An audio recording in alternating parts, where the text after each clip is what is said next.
Hello, everyone, and welcome back to Nightmare Narratives. I can picture some of you already in bed, maybe some of you just getting home from work. Wherever you are, whatever time it is, I'm glad you're here. If this helps you relax or sleep, please like and subscribe. It means a lot. Now let's get you comfortable, and I'll tell you tonight's story. My name is Daniel Ashford, and I've been a park ranger for 17 years. I've pulled lost hikers out of ravines, tracked down missing campers in blizzards, and helped people through the worst days of their lives. In all that time, I never believed in the old mountain spirits my granny used to talk about. She'd sit on her porch, pointing toward Blackwater Ridge with her gnarled finger, warning me about things that collected bones in the deep woods. I thought she was just trying to keep me from wandering too far from home. I was wrong. It started on October 23rd, 1978.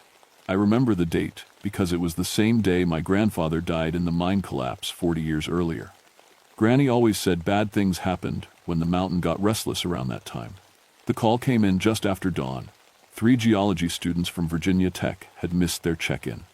Their professor expected them back Sunday night, but Monday morning came and went with no word. The students were studying the old coal mines up on Blackwater Ridge. Good kids, according to their professor. Smart, careful, well-prepared. Not the type to wander off or ignore safety protocols. Their names were Sarah Chen, Michael Rodriguez, and David Winters. All seniors, all experienced hikers. I drove my truck as far as the old logging road would take me, then hiked the last 3 miles to their last known position. The October air was sharp and clean, carrying the smell of dying leaves and wood smoke from distant cabins. Fresh snow had fallen overnight, unusual for this early in the season, creating a thin white blanket over everything. I found their campsite easily enough. 3 tents arranged in a neat triangle, a cold fire pit with stones placed just right, food hung properly in bear bags. Everything looked normal until I started looking closer. The disturbed earth around their camp made my skin crawl. Not footprints or normal scuffed ground, perfect circles of torn up dirt, each about 6 feet across. 5 of them, arranged around the campsite like points on a star. The soil inside each circle was darker than it should be. Almost black, and nothing grew there. Not even weeds. I knelt beside one of the circles, pulling out my radio. "Base, this is Ashford. I'm at the geology students' campsite. Something's not right here." Static answered me. I tried again, adjusting the frequency. Nothing but white noise. The silence hit me next. In 17 years of working these mountains, I'd never heard anything like it. Not quiet. Silent. Like the mountain was holding its breath. No birds, no insects, no wind through the trees. Even my own breathing sounded too loud. I checked my compass. The needle spun wildly, unable to find magnetic north. My watch had stopped at 3:17, though I'd wound it that morning. The temperature felt wrong too, cold enough to see my breath when it had been nearly 50 degrees at the parking area. Inside the largest tent, I found Sarah's field notebook. Her handwriting was neat and precise until the last entry. Asterisk, October 22, 6:30 p.m. Strange bone fragments found near mine entrance. Arranged in deliberate patterns. David thinks they're from deer, but the size is wrong. Some pieces look almost human. We'll investigate further tomorrow. Asterisk, October 22, 11:45 p.m. Woke to sounds outside. Like clicking, but rhythmic. Michael went to check and came back white as a sheet. Says he saw something moving between the trees. Something tall. Asterisk, October 23, 2:15 a.m. They're in the camp now. Oh God, they're taking the bones from our dinner. Building something with them. I can see them through the tent wall. They're not human. They're not times. The entry ended there, pencil scratched across the page like she'd been interrupted mid-word. I spent the next hour searching the area, following every trail and checking every hiding spot I could find. No sign of the students, no footprints leading away from camp. No torn clothing or blood or any indication of what might have happened to them. But I kept finding more of those bone circles. They dotted the mountainside like a disease, each one identical to the others. Dark earth, perfect circumference, empty except for that wrongness that made my teeth ache. I counted 12 of them within a half mile of the campsite. As afternoon shadows grew longer, I made a decision that probably saved my life. I hiked back down to my truck and drove to town, where my radio worked just fine. I called in a full search and rescue operation, requesting additional rangers and a state police forensics team. "You sure about this, Daniel?" asked my supervisor, Ranger Captain Mills. 3 college kids could have wandered off for any number of reasons. I thought about those bone circles, about Sarah's notebook, about the silence that felt like death. "I'm sure, Cap. We need all the help we can get." That night, I sat on my porch with a bottle of beer and my grandfather's old hunting rifle across my knees. The beer went warm while I stared toward Blackwater Ridge, watching fog roll down from the peaks like gray fingers reaching into the valleys below. For the first time in my adult life, I found myself thinking about Granny's stories, about things that moved through the mountains when the moon was dark, collecting what they needed from the living and the dead. I didn't sleep that night. Every time I closed my eyes, I saw those perfect circles of black earth and heard the clicking sounds Sarah had written about in her final entry. By morning, I'd made another decision. I was going back up that mountain, but this time I wouldn't go alone. Ranger Carlos Martinez arrived at dawn with 2 tracking dogs and enough equipment to outfit a small expedition. I'd worked with Carlos for 8 years. He was younger than me, with a wife and 2 kids in town, but he knew these mountains almost as well as I did, more. Importantly, he didn't ask stupid questions when I told him to bring extra batteries and emergency flares. "You look like hell, Danny," he said, loading his pack from the back of his truck. Didn't sleep much. I checked my gear one more time. Radio, GPS unit, first aid kit, emergency shelter, and the .38 service revolver I usually left in the truck. Today felt different. Today I wanted it close. The dogs were good stock. A German shepherd named Rex and a bloodhound called Molly. They'd found more lost hikers than any other team in the state forest system. But as we approached the students' campsite, both animals started acting strange. Rex began whining when we were still a quarter-mile away. By the time we reached the first bone circle, both dogs were practically crawling on their bellies, ears flat against their heads. "What's wrong with them?" Carlos asked, tugging on Molly's leash. "Same thing that's wrong with my compass," I said, showing him the spinning needle. Carlos checked his own gear. Same problems: dead GPS, stopped watch, electronics going haywire. But he was a practical man, trained to work through equipment failures. We broke out the topographic maps and oriented ourselves the old-fashioned way. "Let's give the dogs something to track," he said, pulling a plastic bag from his pack. Inside was a t-shirt that belonged to Sarah Chen, provided by her roommate. Molly sniffed the shirt and immediately began backing away, whimpering. Rex took 1 scent and laid down flat, refusing to move. "Never seen them do that before," Carlos said. His voice had changed, picking up the same edge of worry I'd been carrying since yesterday. We spent the morning expanding our search pattern, moving in careful grids away from the campsite. The bone circles were everywhere once you knew what to look for, dozens of them scattered across the mountainside like some kind of infection. Each one was identical, 6 feet across, perfectly round, filled with that black earth that seemed to absorb light. Around noon, we found the first real clue.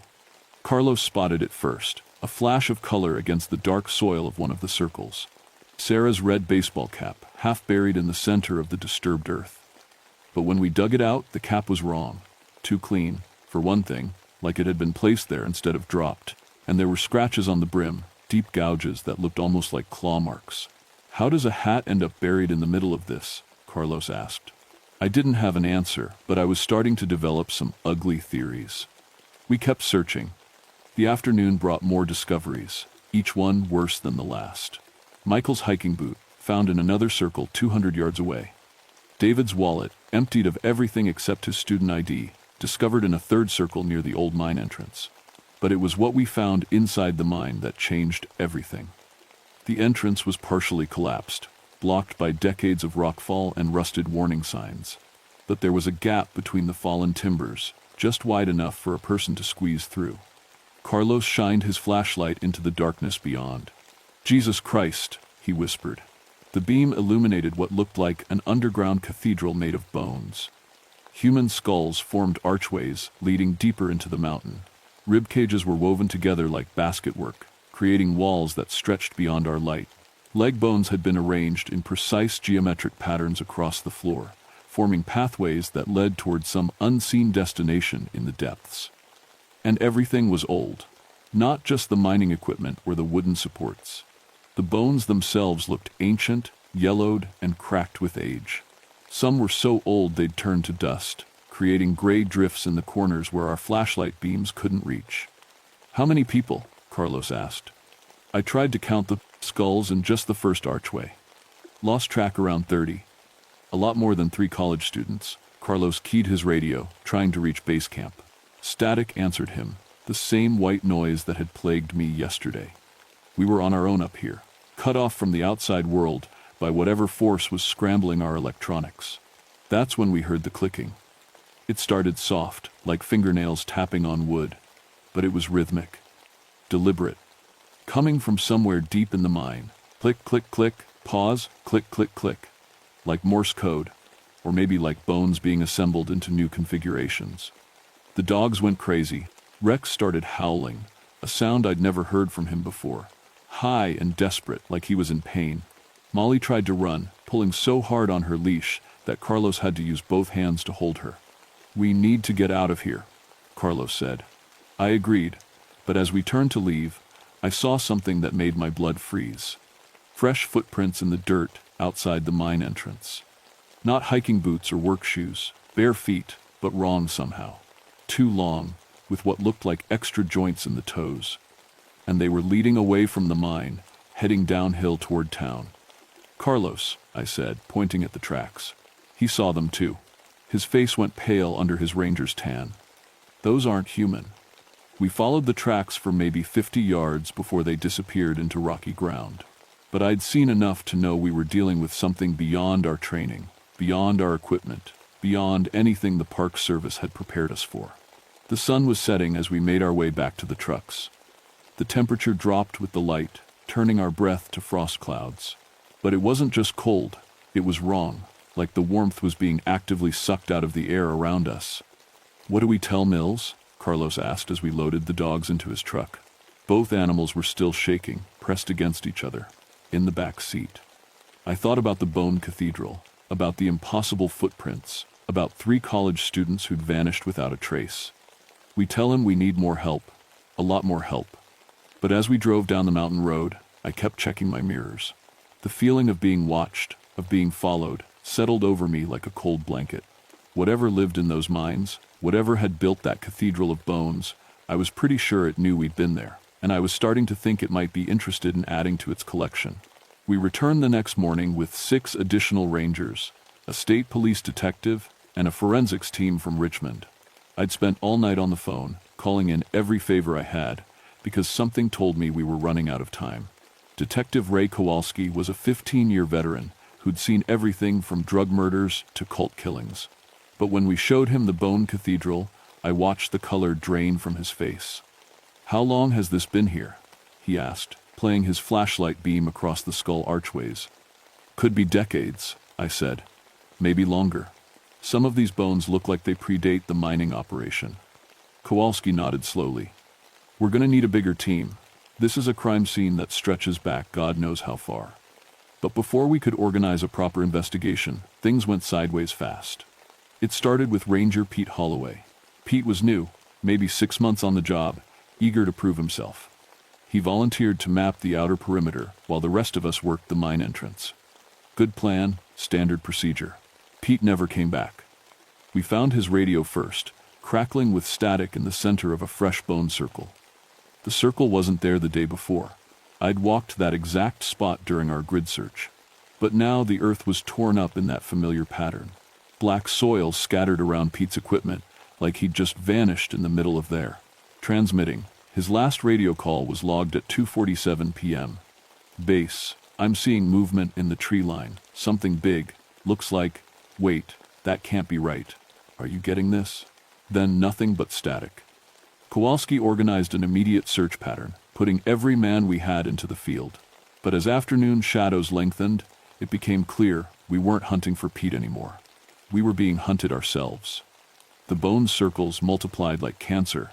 Every hour brought new ones, appearing in areas we'd just searched. And they weren't random, they formed a pattern, a rough semicircle that seemed designed to drive us toward the mine entrance. "It's hurting us," said Ranger Tom Bradley, studying our map. Tom was a 20-year veteran, and I'd never seen him look scared before. "Whatever's doing this, it wants us in a specific place." At 4:15 p.m., we lost radio contact with the forensics team. They'd been working inside the mine, photographing the bone structures and taking samples. When we went looking for them, we found their equipment scattered outside the entrance like it had been thrown. But no bodies, no blood, just empty clothes arranged in neat piles beside 3 new bone circles. "That's it," Kowalski said. "We're pulling back to town, regrouping with federal backup." I agreed completely. But as we prepared to evacuate, the mountain made it clear we weren't leaving. The first skeleton assembled itself while we were loading gear into the trucks. I saw it happening in my peripheral vision. Individual bones rolling together like magnetized metal, clicking into place with that rhythmic sound Sarah had written about in her notebook. Leg bones socketed into hip joints, ribs curved into place around an empty chest cavity, skull balanced on vertebrae with hollow eye sockets that seemed to track our movement. The thing stood 12 feet tall when fully assembled, cobbled together from bones of different ages and species. Human. The skulls sat on animal ribcage. Bird bones formed delicate finger structures. Everything held together by some force I couldn't understand, animated by a hunger I could feel pressing against my mind like cold fingers. "Nobody move," I whispered. But Ranger Bradley panicked. He pulled his service weapon and put 3 rounds center mass into the skeleton. The bullets passed through empty air between ribs, sparking off rocks behind the creature. The skeleton turned its head toward Bradley with a grinding sound like millstones. It moved faster than anything that size should be able to move. One moment it was standing 30 feet away. The next it was on top of Bradley, those impossible hands wrapped around his throat. I heard bones breaking. Not the skeleton's bones, but Bradley's. The screaming stopped very quickly. "Run!" Kowalski shouted, but there was nowhere to go. More skeletons were assembling all around us, rising from bone circles we hadn't noticed in the failing light. Dozens of them, each one unique but equally impossible. They moved with coordinated purpose, cutting off escape routes, driving us exactly where the first one had indicated, toward the mine. We retreated fighting, but our weapons were useless. Bullets passed through empty spaces between bones. Fire extinguishers had no effect. Even when we managed to knock one apart with axes and crowbars, the bones just rolled back together within minutes. Carlos caught one in the chest with his emergency flare, the magnesium burning at 3,000 degrees. For a moment, I thought we'd found their weakness. The skeleton staggered backward, bones glowing red-hot. But then it just reassembled itself around the burning flare, incorporating the light into its structure like decoration. By the time we reached the mine entrance, only 4 of us were left. Me, Carlos, Kowalski, and a forensics tech named Dr. Sarah Vance. The skeletons had taken the others, not killing them outright, but dragging them away towards some purpose I didn't want to imagine. "Into the mine," Kowalski said. "It's defensible." I wanted to argue, but the bone creatures were closing in. We squeezed through the gap between fallen timbers into the cathedral of bones that now felt like sanctuary compared to what waited outside. Our flashlights revealed changes since yesterday. The bone structures had grown, expanding deeper into the mountain. New archways led to passages I hadn't seen before, and the clicking sounds were louder now, more urgent. "What are they building?" Dr. Vance asked, her voice barely a whisper. I had a terrible feeling I was about to find out. The clicking grew louder as we moved deeper into the mine, following bone pathways that seemed to pulse with their own light. Our flashlights revealed impossible architecture. Spiraling towers of ribs and vertebrae reaching up into darkness, bridges made of interwoven arm bones spanning underground chasms, entire rooms where the walls were, mosaics of human skulls arranged in hypnotic patterns. "This isn't random, Doctor," Vance said, running her hand along a section of wall. "There's intelligence here, purpose. Someone's been designing this for a very long time." The clicking stopped. In the sudden silence, we could hear something else. A sound like wind through empty bones, but rhythmic, deliberate. It took me a moment to realize what it was. Breathing. Something massive was breathing in the depths below us. "We need to leave," Carlos whispered, "right now." But when we turned back toward the entrance, Our way was blocked. A skeleton stood in the passage, but this one was different from the others. Older, more complete. It wore the tattered remains of what looked like Cherokee clothing, with bone ornaments and carved stones woven into its ribcage. When it spoke, its voice was like wind through a graveyard. "You have come to witness the awakening." Kowalski raised his gun, but I grabbed his wrist. "Don't. I think it wants to talk." The ancient skeleton tilted its head, empty sockets fixed on me. "You are wise for one so young." "Yes, we will speak. You will understand what you have interrupted."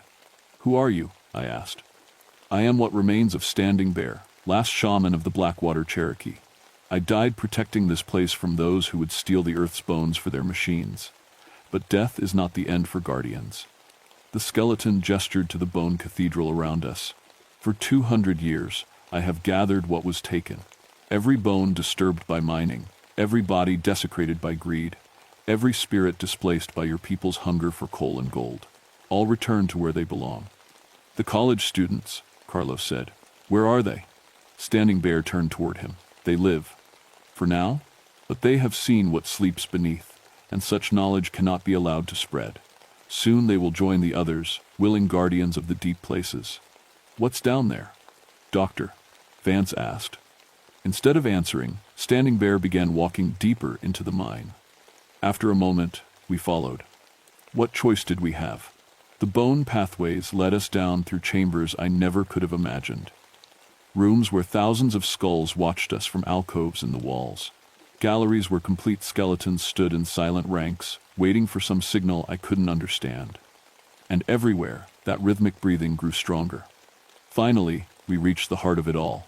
The chamber was vast, carved from living rock, and older than the mines above. In the center, something impossible was taking shape. A skeleton the size of a building, assembled from bones gathered over centuries. Human remains mixed with those of animals long extinct, all held together by the same force that animated Standing Bear and his servants. But this wasn't just big, it was ancient, primordial. The skull alone was 20 feet across, with eye sockets like caves and teeth the size of tombstones. As we watched, smaller skeletons worked like ants, adding new bones to the structure, building towards some terrible completion. "The Bone King," Standing Bear said with something like reverence. "First guardian of the earth's depths, sleeping since the ice retreated. Your people's greed has finally gathered enough death to wake it." I saw them then, Sarah, Michael, and David, standing near the creature's feet. They were alive but changed, their eyes reflecting light like animals. When Sarah saw me, she smiled with too many teeth. "Ranger Ashford," she called out. "You came back. We hoped you would."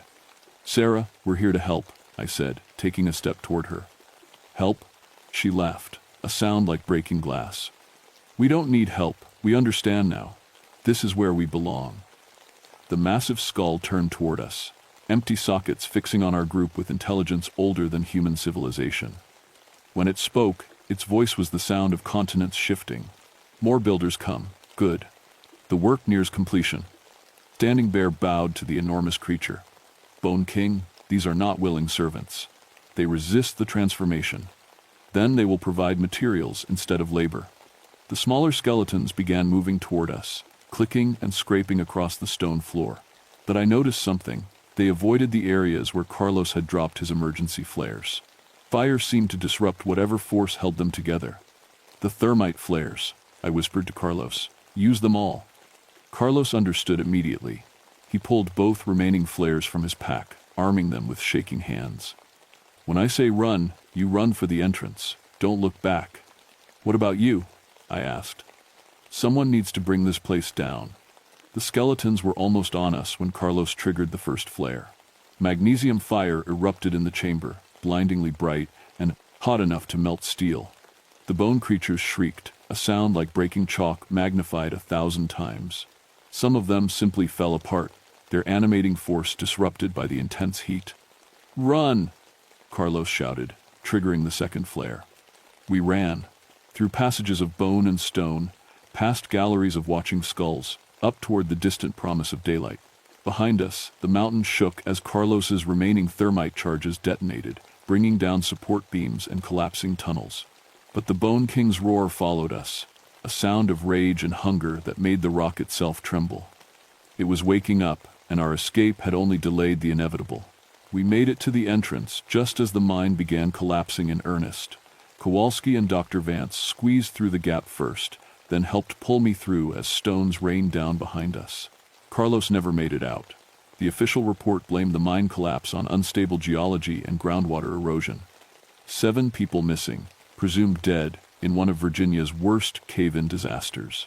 The families got death certificates and insurance payouts. The area was sealed off with concrete barriers and federal warning signs. I transferred to Shenandoah National Park 3 months later. Couldn't handle the mountain views from my office anymore. Couldn't sleep when the wind sounded like clicking bones. Dr. Vance left forensics entirely, moved to Florida, and opened a beach hotel. Detective Kowalski retired early and moved his family to Arizona. None of us ever talked about what really happened in Blackwater Ridge. But I kept track. Geology surveys in the area consistently report unusual seismic activity. Hikers who ignore the barriers and venture onto the ridge often report hearing clicking sounds from underground. And every few months, park maintenance crews have to fill in fresh holes that appear overnight. Perfect circles of disturbed earth, 6 feet across. The Bone King is still down, there. Still gathering, still building towards some purpose I don't want to understand. 3 weeks ago, I got a call from a ranger in the Blue Ridge Mountains. They'd found bone circles near an abandoned copper mine, along with camping equipment belonging to a missing family from Richmond. The ranger wanted to know if I'd ever seen anything like it before. I told him to seal off the area and call in federal backup. I told him to bring thermite flares and stay away from the mine entrance. I told him everything I could without sounding completely insane. But I didn't tell him about the dreams I've been having lately. Dreams where I'm back in that bone cathedral, watching the massive skeleton complete its resurrection. Dreams where Sarah Chen smiles at me with too many teeth and asks when I'm coming home. Dreams where something vast and hungry calls my name from the deep places of the earth. So, if you're planning to hike in the Appalachians, especially around old mining country, watch out for perfect circles of disturbed soil. If you see them, turn around and leave immediately. Don't investigate, don't take pictures, don't think you can handle whatever made them. Because some things are older than human civilization, and they've been waiting a very long time for us to dig deep enough to wake them up.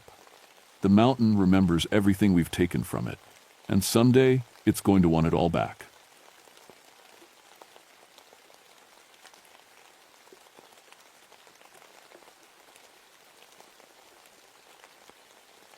My name is Robert Grimsley, and I've been a forest ranger in West Virginia's Monongahela National Forest for 20 years. I've seen bears attack campers, found bodies after heart attacks on hiking trails, and pulled more than one fool out of a frozen creek. But nothing in 2 decades of service prepared me for what I found in Hunger Gap that January. It was 1969, and we were having the worst winter anyone could remember. Snow had been falling for 3 weeks straight, and the temperature hadn't gotten above 0 in 10 days. The radio weather service kept saying it was the coldest snap since 1899. Most of the park was closed to visitors, but that never stopped the adventurous ones from trying anyway. I live alone in a small cabin about 15 miles from the main ranger station. It's not much, just a bedroom, kitchen, and front room with a wood stove, but it suits me fine. I'd rather be out here than dealing with people all day. After Korea, I learned to appreciate quiet. That morning, the radio crackled to life around 7. It was Jim Patterson from the main station. "Bob, you there? We got a situation." I set down my coffee and picked up the handset. "What's going on, Jim?" "Got a report from some snowmobilers yesterday. They were up in Hunger Gap and found a cabin. Said there was something wrong with it. Real wrong. Hunger Gap was a valley about 20 miles deeper into the forest from my place. It got its name from an old story. Pioneers got trapped there during a bad winter back in 1847. Things got so desperate well, the story goes they did things people shouldn't do to survive. The local Cherokee always said that place was cursed after that." "What kind of wrong?" I asked. "They said they found bones, human bones, and signs that someone had been eating them." I felt my stomach turn. Could be an old burial site. You know how those hills are. "That's what I thought too, but these boys seemed pretty shook up." Said the bones looked fresh. And there were 3 snowmobiles parked outside the cabin, but no sign of the riders. I knew I had to check it out. Missing persons in winter weather meant we had maybe hours before hypothermia or exposure killed them. I'd seen what a West Virginia winter could do to someone caught unprepared. "I'll head up there," I said. "Give me the coordinates." Jim read off the location, and I plotted it on my map. It was a good day's travel on snowshoes, maybe 2 if the weather got worse. The forecast called for more snow starting around noon. I packed my emergency gear, rope, first aid kit, emergency food, flares, and my .30-06 rifle. In 20 years, I'd only had to use the rifle twice, both times on sick bears. But something about this call made me want it along. The hike started easy enough. The snow was deep but packed, and my snowshoes bit into it well. The forest was beautiful in its own harsh way. Tall oaks and maples standing bare against the gray sky, their branches heavy with snow. Everything was quiet except for the sound of my breathing and the soft crunch of my steps. But as I got deeper into the woods, heading toward Hunger Gap, I started noticing things that bothered me. There were no bird sounds, no squirrel chatter, no tracks from deer or rabbits. It was like every living thing had decided to stay away from this part of the forest. Around noon, the snow started falling again, just like the forecast said. Big, heavy flakes that stuck to everything and made it hard to see more than 50 yards ahead. I pulled my hood up and kept walking. That's when I started smelling something on the wind. Something sweet and rotten, like meat that had gone bad. At first I thought maybe it was just a dead deer. But as I got closer to Hunger Gap, the smell got stronger. By 3 in the afternoon, I could see the cabin through the trees. It was an old logging cabin, the kind they built back in the 1922. Sturdy logs, stone chimney, small windows. There were indeed 3 snowmobiles parked out front, covered in fresh snow. But something was very wrong with the scene. The snow around the cabin was all churned up and stained with dark patches. The front door was hanging open, swaying in the wind. And that smell, that awful sweet smell of rotting meat, was so strong now I had to breathe through my mouth. I approached slowly, my rifle ready. "Hello," I called out. "Forest Service? Anyone in there?" No answer. Just the wind and the creak of the hanging door. I walked up to the first snowmobile and brushed the snow off the seat. The engine was cold, hadn't been running for at least a day, maybe 2. Same with the other 2 machines. That's when I saw the first bone. It was lying in the snow about 10 feet from the cabin door. White and clean, like something had sucked all the meat off it. It was definitely human, although man, looked like part of a leg bone. My hands started shaking, and it wasn't from the cold. I stood there staring at that bone for a long time, trying to make sense of what I was seeing. In 20 years of ranger work, I'd found plenty of human remains. Hikers who fell off cliffs, hunters who had heart attacks, people who just got lost and died of exposure. But those bones were always scattered by animals or weathered by time. This bone was clean and white, like it had been carefully stripped of meat. I forced myself to look around more carefully. There were more bones scattered in the snow, ribs, what looked like pieces of arms, and something that might have been part of a skull. All of them picked clean. I pulled out my radio and tried to call the main station, but I was too far out and the mountains were blocking the signal. I'd have to get closer to high ground to make contact. The cabin door kept swaying in the wind, making a creaking sound that set my teeth on edge. I knew I had to go inside, but every instinct I had was telling me to get out of there as fast as possible. I walked up to the door and pushed it open all the way. The smell that hit me nearly knocked me over. It was like walking into a slaughterhouse that had been closed up for a week in summer heat. The inside of the cabin was a nightmare, bones everywhere, piled in corners, scattered across the floor, hanging from hooks on the walls like someone had been storing them. Some still had bits of frozen meat clinging to them. There were 3 sleeping bags laid out on the floor, but they were shredded and soaked with dark stains. In the center of the room was a fire pit made of stones, and in the pit were the charred remains of what looked like human bones. Someone had been cooking them. I backed out of the cabin and threw up in the snow.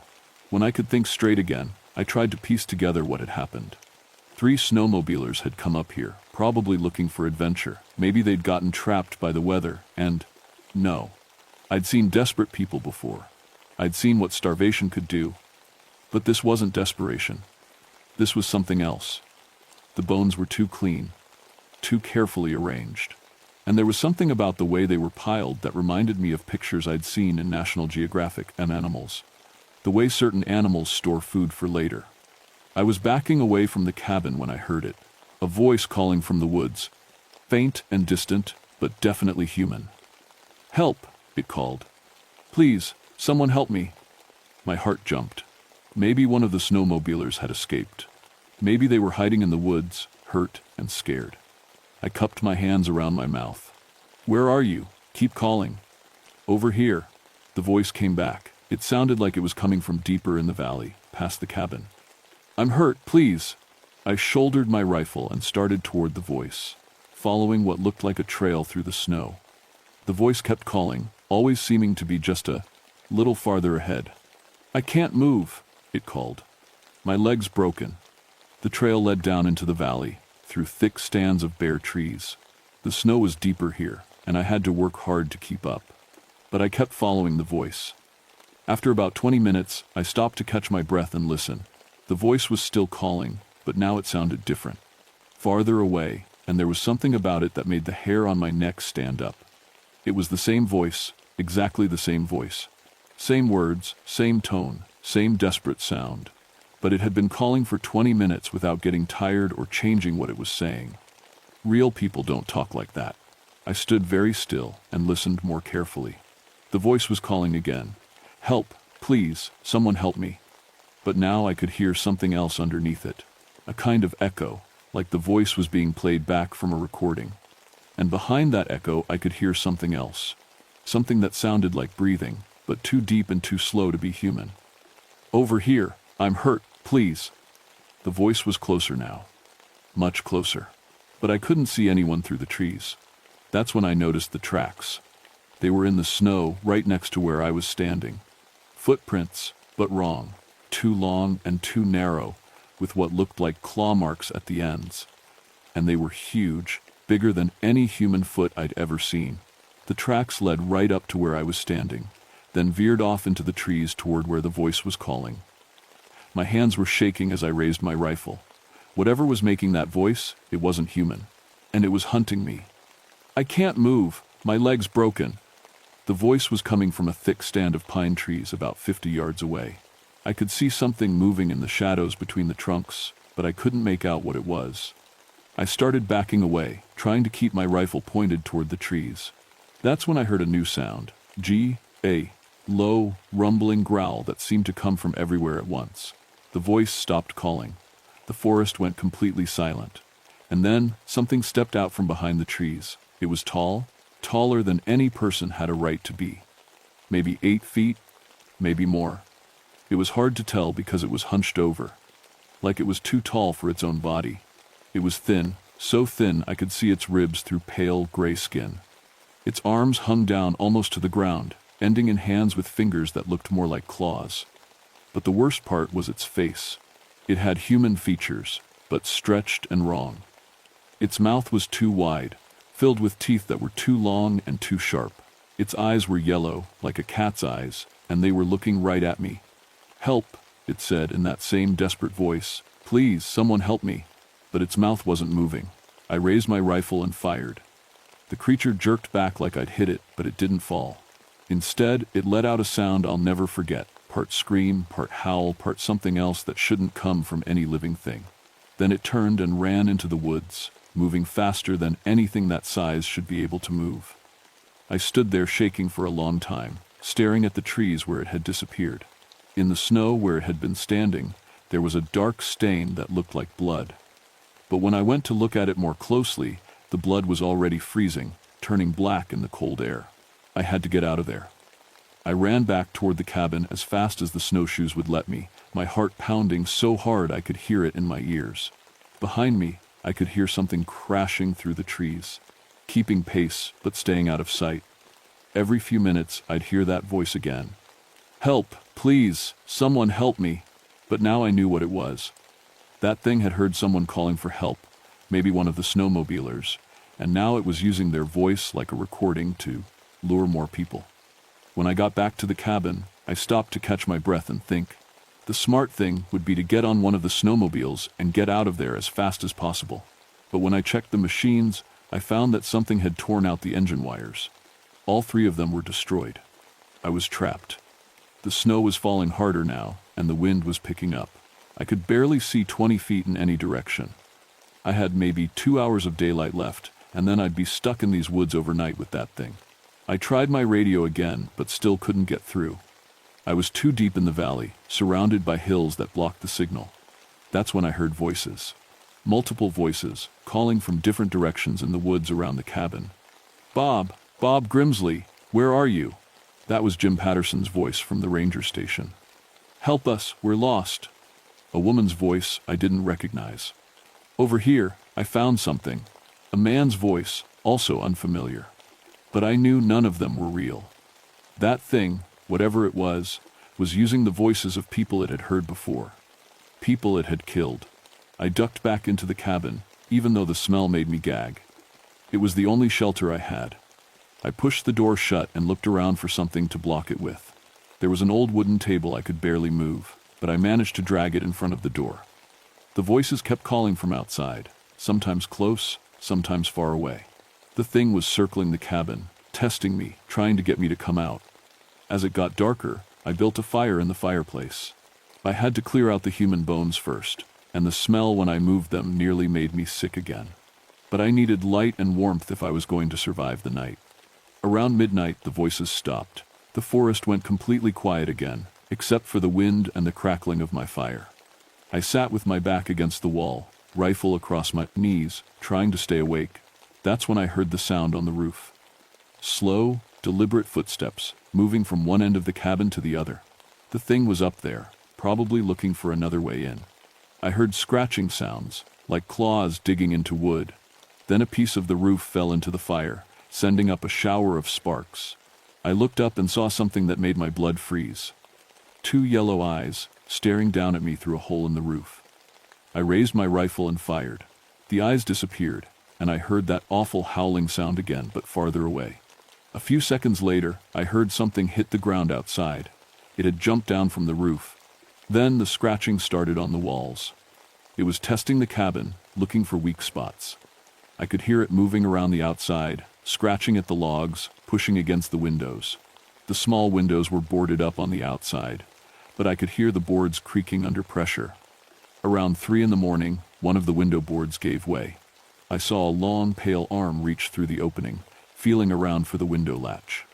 The fingers were wrong, too long, with black claws instead of fingernails. I grabbed a burning piece of wood from the fire and jabbed it at the arm. The thing jerked back with another howl, and I smelled burning flesh. But it didn't give up. For the rest of the night, it kept trying different ways to get in. Sometimes it would scratch at the door. Sometimes it would test the other windows. Once, I heard it on the roof again, and another piece fell into the fire. But the worst part was the voices. All night long, it called to me in different voices. Jim Patterson, my ex-wife Sarah, my brother Mike, who died in Korea. Even my father, who'd been dead for 15 years. Bobby. It called in my father's voice. Bobby, open the door. It's cold out here. Bob, this is Jim. I'm here to help. Open up. Robert, in Sarah's voice. I came back. I'm sorry I left. Please let me in. I knew none of it was real, but hearing those voices, especially my father's and my brother's, nearly broke me. There were times I almost opened the door, just to make it stop. But I held on.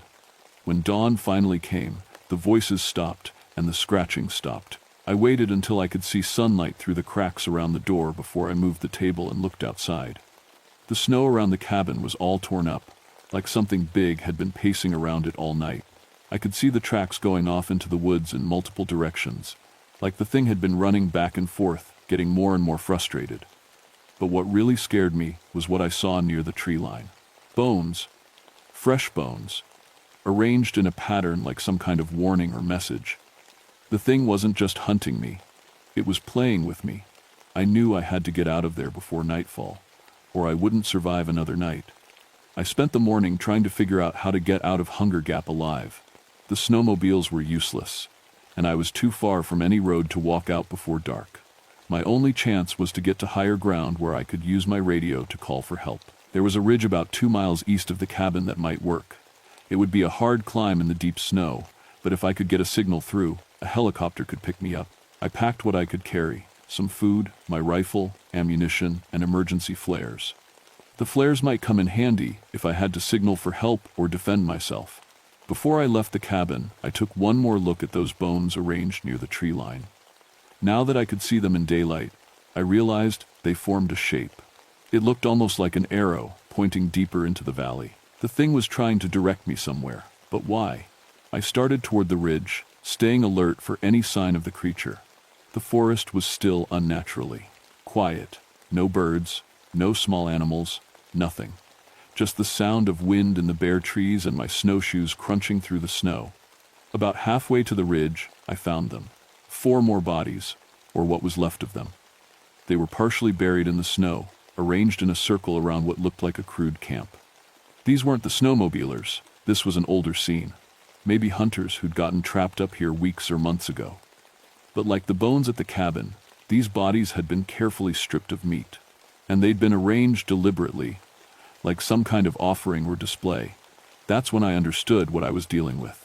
I'd heard stories about the Wendigo from some of the older Cherokee who still lived near the park. They said it was a creature born from cannibalism and starvation.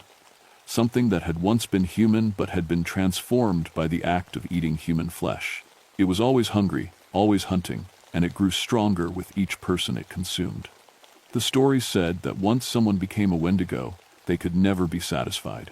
They would eat and eat, but the hunger would only get worse. They would grow larger and stronger, but also more desperate and more vicious. And they could mimic the voices of their victims. I was looking at the arranged bodies when I heard my own voice calling from the woods behind me. "Hello, Forest Service. Anyone in there?" It was exactly what I'd called out when I first approached the cabin yesterday. The thing had been watching me, learning from me. "Hello," my own voice called again. "Forest Service." I turned and saw it moving through the trees toward me. In daylight, it looked even worse than it had the night before. It was definitely larger than when I'd first seen it. Maybe 9 feet tall now, and broader through the shoulders. Its skin was pale gray, stretched tight over visible ribs and joints. Its face was a nightmare version of something that might once have been human. But the worst part was that it was smiling. It had learned that the voices brought prey to it, and it was happy with its hunting method. "Forest Service." It called in my voice, still smiling that horrible smile. "Anyone in there?" I raised my rifle and fired. The bullet hit it in the chest, and I saw dark blood spray from the wound, but it barely slowed down. It came at me fast, covering the distance between us in long, loping strides. I fired again and again, hitting it each time but not stopping it. When it was close enough, it swung one of those long arms at me. I dove to the side, and its claws raked across a tree trunk, leaving deep gouges in the bark. I rolled in the snow and came up running, heading for the ridge as fast as I could move. Behind me, I could hear it following, crashing through the underbrush and making that awful howling sound. The climb up the ridge was the hardest thing I'd ever done. The snow was waist-deep in places, and I had to use my hands to pull myself up the steeper sections. Behind me, the creature was gaining ground, moving through the snow like it weighed nothing. Halfway up the ridge, I found a small clearing where I could see back down the slope. The Wendigo was about 100 yards behind me, but it had stopped. It was standing at the edge of the tree line, looking up at me. And it was growing. I could see it happening in real time.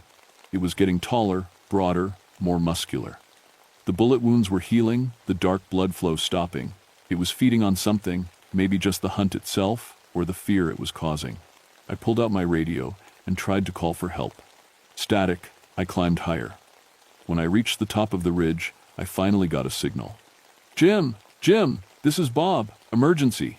"Bob, where the hell are you? We've been trying to reach you all night." "Hunger Gap. I need immediate helicopter evacuation. There's something up here, some kind of animal. It's killed at least 7 people." "Bob, slow down. What kind of animal?" I looked back down the ridge. The Wendigo had started climbing, moving up the slope with inhuman speed and grace. "Just send the helicopter, now. I'm on the ridge east of the cabin." "Bob, there's a blizzard moving in. We can't fly in this weather." I looked at the sky. Dark clouds were building to the west, and the wind was picking up. Snow was starting to fall again. How long until it passes? Maybe 6 hours. Maybe more. The Wendigo was halfway up the ridge now. I don't have 6 hours. I clicked off the radio and looked around desperately. There had to be something I could do, some way to stop this thing. That's when I remembered the stories. The Cherokee elders said fire was the only thing that could really hurt a Wendigo. Not just any fire. It had to be a sacred fire. A cleansing fire. I thought about those emergency flares in my pack. They burned hot and bright, hot enough to start a fire even in wet conditions. The Wendigo was only 50 yards away now, close enough that I could see its yellow eyes and that terrible smile. I pulled out a flare and struck it. It burst into brilliant red light, hissing and sparking. The Wendigo stopped, shielding its eyes from the bright flame. It was afraid of the fire. I lit 2 more flares and threw them down the slope toward the creature. Where they landed, the snow hissed and melted, and the Wendigo backed away, making that howling sound. But I only had 6 flares total. That wasn't enough to keep it away for long. Then I had an idea. The Wendigo was afraid of fire, but I needed more than just flares. I needed to destroy whatever was feeding it, whatever was making it stronger. I thought about what I'd seen, the arranged bones, the carefully stored remains, the way it had been building some kind of collection. This wasn't just random hunting, it was creating a feeding ground, a place where it could store food and grow stronger. The cabin, that was its nest, its base. If I could burn that down, maybe I could weaken it enough to escape. I lit another flare and started working my way down the backside of the ridge, away from the Wendigo. The snow was coming down harder now, which would help hide my movement, but also make everything more dangerous. It took me 2 hours to circle back to the cabin area. By then, the blizzard was in full force. I could barely see 20 feet in any direction, but that also meant the Wendigo couldn't see me coming. I could hear it calling from somewhere in the storm, sometimes in my voice, sometimes in the voices of its other victims. It was hunting for me, moving through the woods, getting more frustrated as the storm made tracking harder. I made it to the cabin and quickly gathered anything that would burn: broken furniture, old papers, dry wood from a pile outside. I soaked it all with lamp oil I found in a cupboard. Then I lit my last 3 flares and threw them into the pile. The cabin went up like it was made of matchsticks. The flames spread so fast I barely got out in time. Within minutes, the whole structure was engulfed, and the fire was spreading to the trees around it. That's when I heard the Wendigo scream. It wasn't the howling sound I'd heard before. This was different, a sound of pure rage and pain, like something vital had been torn away from it. Through the falling snow, I could see it running toward the burning cabin, its yellow eyes reflecting the flames. It tried to get close to the fire, but the heat and light drove it back. It circled the burning building, making that screaming sound, getting more desperate as its feeding ground was destroyed. And then something amazing happened. The Wendigo started getting smaller. I could see it shrinking, losing the height and bulk it had gained. The pale gray skin began to darken and crack. The yellow eyes dimmed. Whatever power it had been drawing from that place, from those stored remains, was being burned away with the cabin. But it wasn't dead. Even weakened, it was still dangerous, still hunting. I started moving through the storm, trying to get to higher ground where the helicopter might be able to find me when the weather cleared. Behind me, I could hear the Wendigo following, but it was moving slower now, less sure of itself. The blizzard lasted until dawn. When the snow finally stopped and the sun came out, I was huddled under a rock overhang about 3 miles from where the cabin had been. I could see smoke still rising from that direction. I tried my radio again and got through to Jim immediately. "Bob, thank God, where are you?" I gave him my coordinates, and 20 minutes later I heard the beautiful sound of helicopter rotors. They pulled me up on a rope and flew me back to the main station.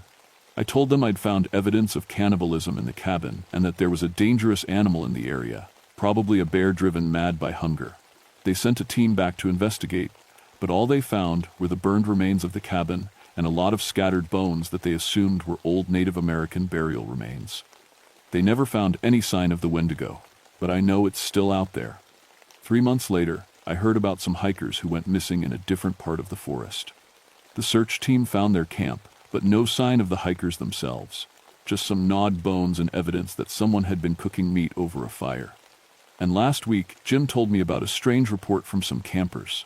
They said they heard voices calling for help in the woods near Hunger Gap, But when they went to investigate, they couldn't find anyone. The voices were using the campers' own names, calling them deeper into the forest. I put in for early retirement last month. After 20 years in these woods, I think I've seen enough. But sometimes, on quiet nights when the wind is blowing through the trees, I still hear voices calling from the darkness. Familiar voices, asking for help. And I know that somewhere out there in the Monongahela National Forest, something is still hungry. Something that will never be satisfied.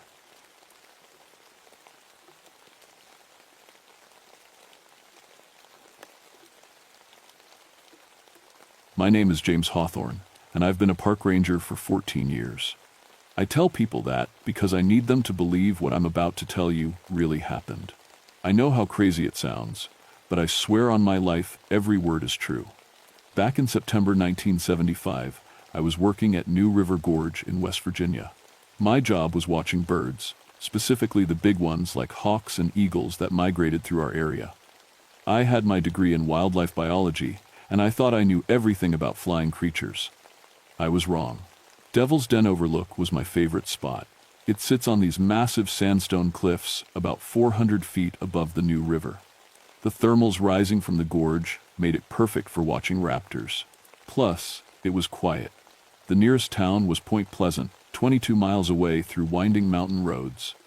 Most days, I had the place to myself. I'd been married to Sarah for 8 months. She was my second wife. My first marriage didn't survive the long hours and isolation of ranger work. Sarah was different. She understood that sometimes I had to spend nights in the field, setting up equipment or tracking animal movements. She even packed my thermos with coffee and those little sandwiches I liked. The old quarry sat about half a mile from the overlook.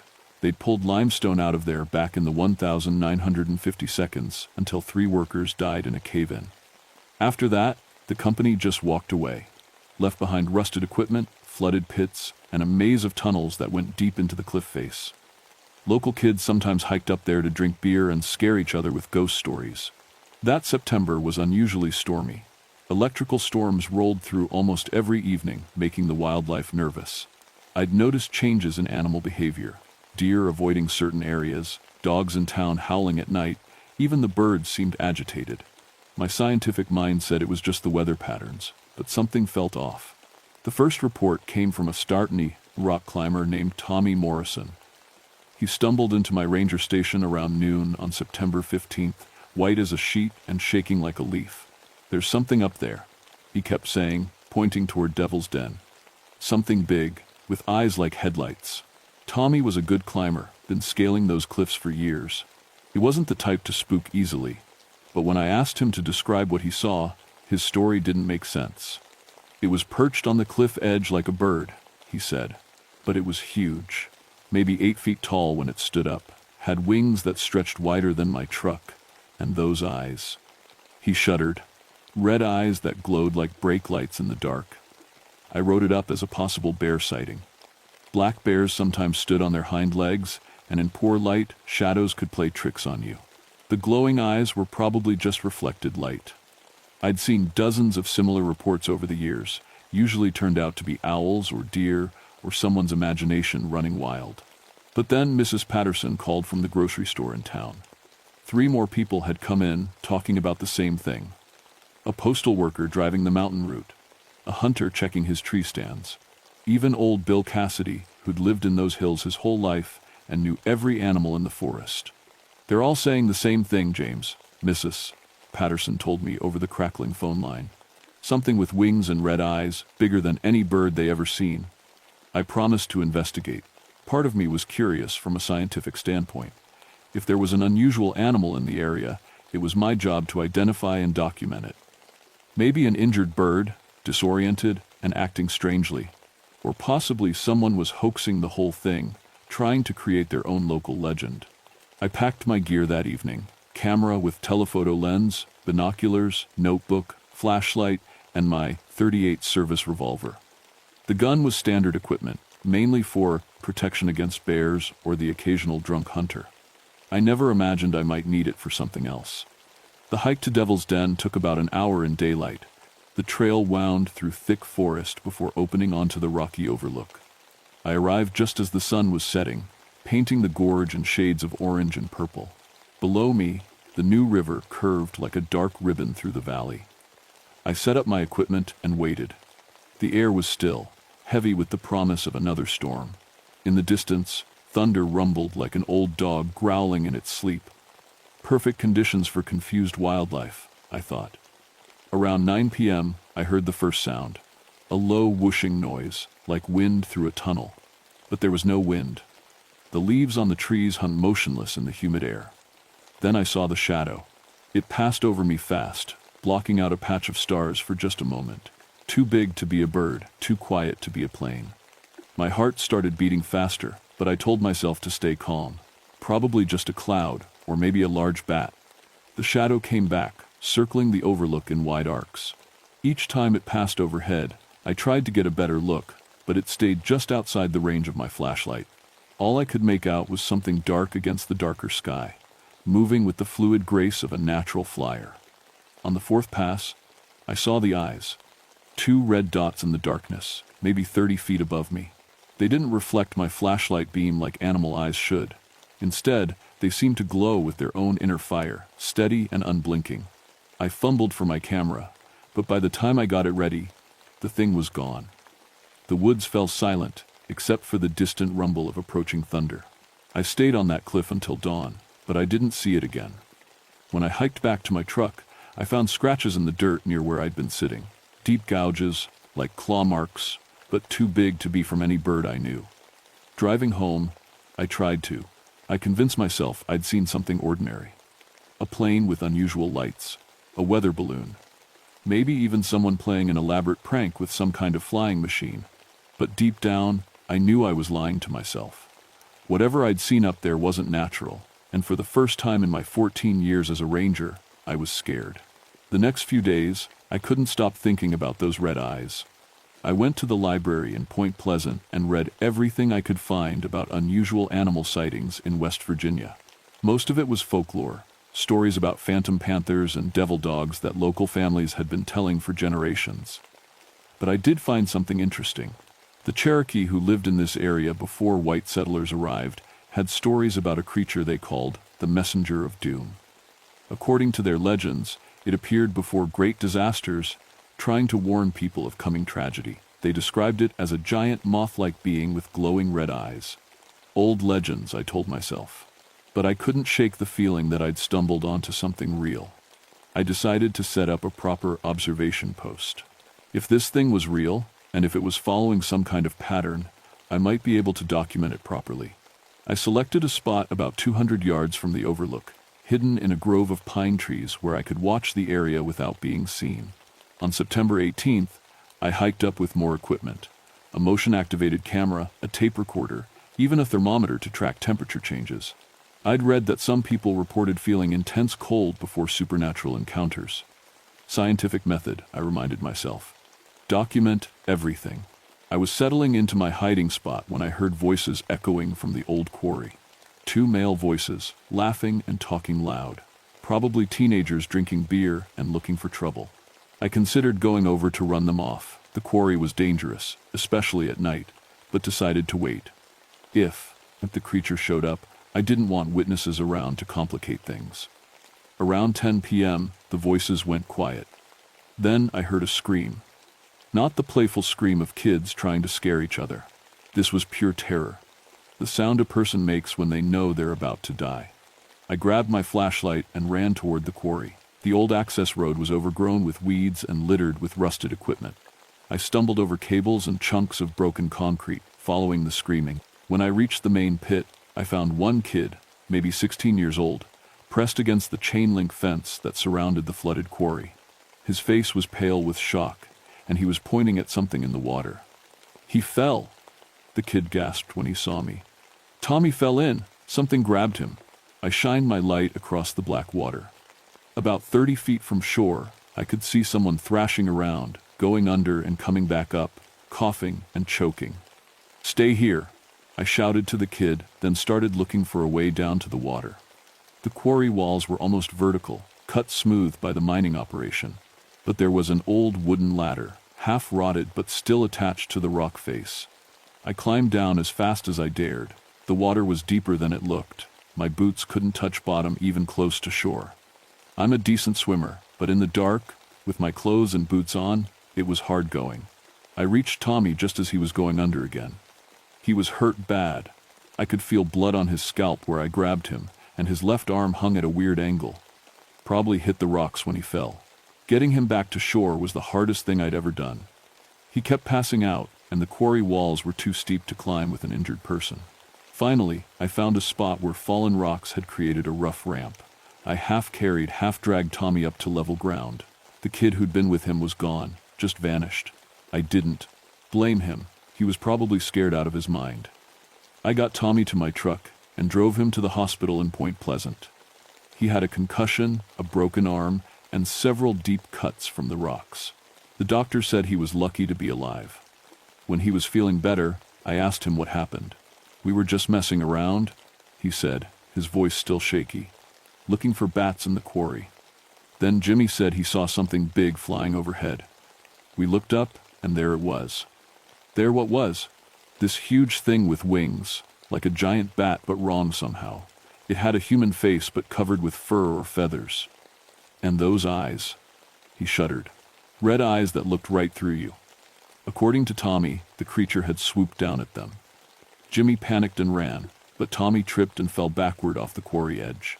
He was lucky the water was deep enough to break his fall, or he would have died hitting the rocks. "It saved my life," Tommy said quietly. "That thing, whatever it was, I went under and thought I was drowning, but something pushed me back to the surface. Something with claws, but gentle claws. Like it was trying to help." I wrote up the incident as an accidental fall. In my official report, I mentioned that the victim claimed to see a large bird, possibly an owl, which may have startled him. I didn't mention the red eyes or the human face. That kind of detail would have gotten me transferred to a desk job. But privately, I was starting to believe this thing was real. And if Tommy was right, it wasn't necessarily hostile. Dangerous, maybe, but not evil. I decided to go back to Devil's Den the next night. This time, I was going to be ready. I brought a better camera with infrared film, a powerful spotlight, and my service revolver. I also brought something else, a small tape recorder loaded with bird calls. If this creature was attracted to certain sounds, maybe I could lure it in for a better look. The weather was perfect. Clear sky, no wind, good visibility. I set up my equipment on the overlook and waited. At 11:15 p.m., my motion detector went off. Something was moving through the trees below me, something big enough to trigger the sensor from 50 yards away. I turned on my tape recorder and started playing hawk calls, then eagle cries, then owl hoots. The response was immediate. A sound unlike anything I'd ever heard, part bird call, part human voice, like someone trying to sing but unable to remember the words. It came from directly above me. I looked up and saw it clearly for the first time. The creature perched on a dead tree about 20 feet over my head. It was huge, easily 8 feet tall with wings that stretched at least 12 feet from tip to tip. The body was humanoid but covered in dark feathers or fur. The head was the worst part. Almost human, but with enormous black eyes that reflected my flashlight beam like mirrors. And above those black eyes, 2 smaller red ones that glowed with their own light. It watched me for maybe 10 seconds, tilting its head like a curious bird. Then it opened its mouth and made that sound again, that haunting musical cry that raised goosebumps on my arms. I managed to take 3 photographs before it spread its wings and launched itself into the air. It didn't flap like a bird. Instead, it seemed to glide on invisible currents, moving with impossible grace for something so large. I followed it with my spotlight as it circled the overlook. On the second pass, it came lower, maybe 10 feet above my head, close enough that I could see details I wish I hadn't.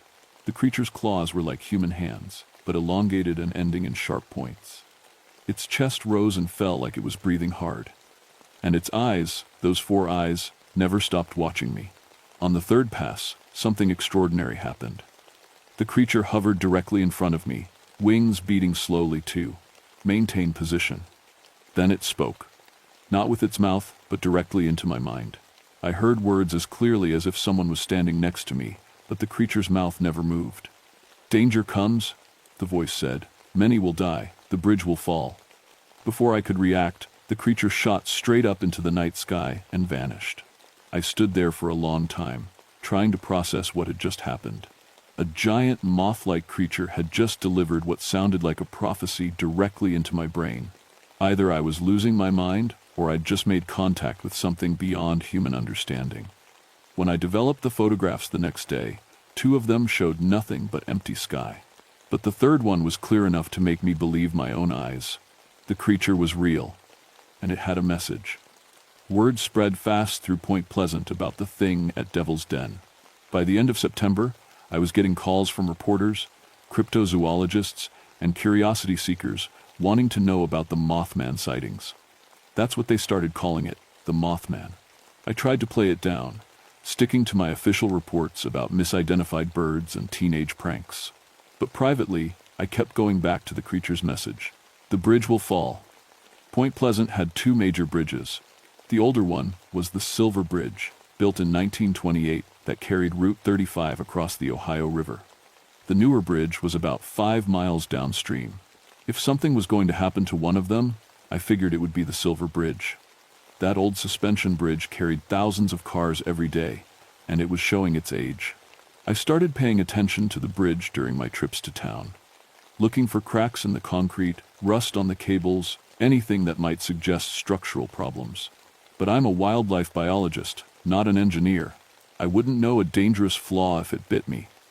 The sightings continued almost every night, not just at Devil's Den, but all around the Point Pleasant area. A farmer named Newell Partridge saw the creature in his barn, standing over his dog. The dog was dead when he found it the next morning, no marks on it, like it had died of fright. Linda Scarberry and her husband Roger were driving near the old munitions plant when they saw it in their headlights. According to Linda, it followed their car for 2 miles, keeping pace at 100 miles per hour. When they got home, their car radio was full of static, and their dog spent the night hiding under the porch. Each witness described the same thing: enormous size, glowing red eyes, and an overwhelming sense of dread.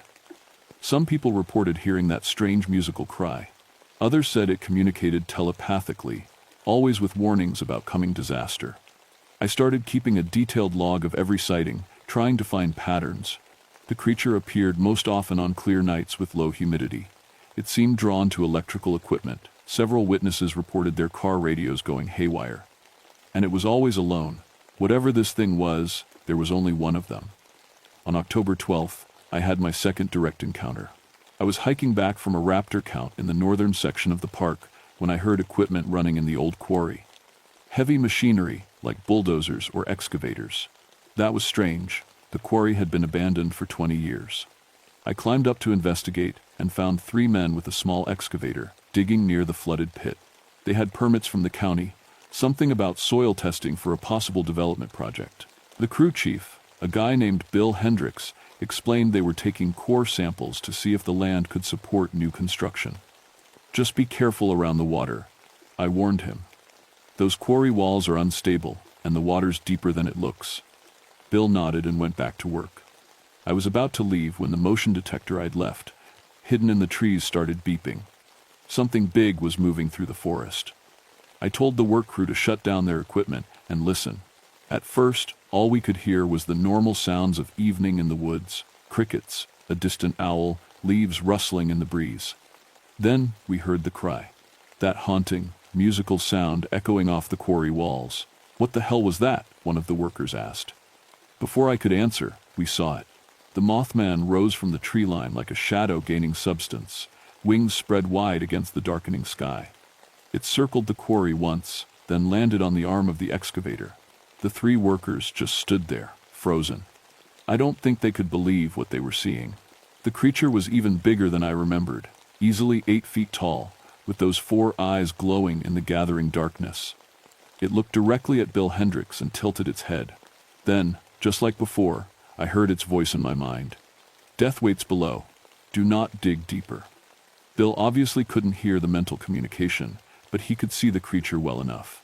He started backing away from the excavator, his face white with terror. The Mothman spread its wings and let out another cry, louder this time. Then it launched itself into the air and disappeared over the tree line. "Did you guys see that?" Bill whispered. We all nodded. There was no point denying it. "I think we're done here for today," Bill said, and started packing up his equipment. I helped them load their gear, hoping that would be the end of it. But as they were driving away, Bill stopped his truck next to me. "Ranger Hawthorne," he said through the window. "I've been working construction for 25 years. I've never seen anything like that in my life. But I'll tell you something. I'm not coming back here. That thing, whatever it is, it doesn't want us digging in this place." He drove off, leaving me alone at the quarry, as full darkness fell. I should have left too. Should have hiked back to my truck and gone home to Sarah.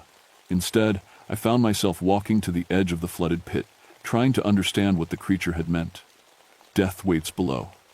The water was black as oil in the darkness and perfectly still. I shined my flashlight across the surface, but couldn't see more than a few feet down.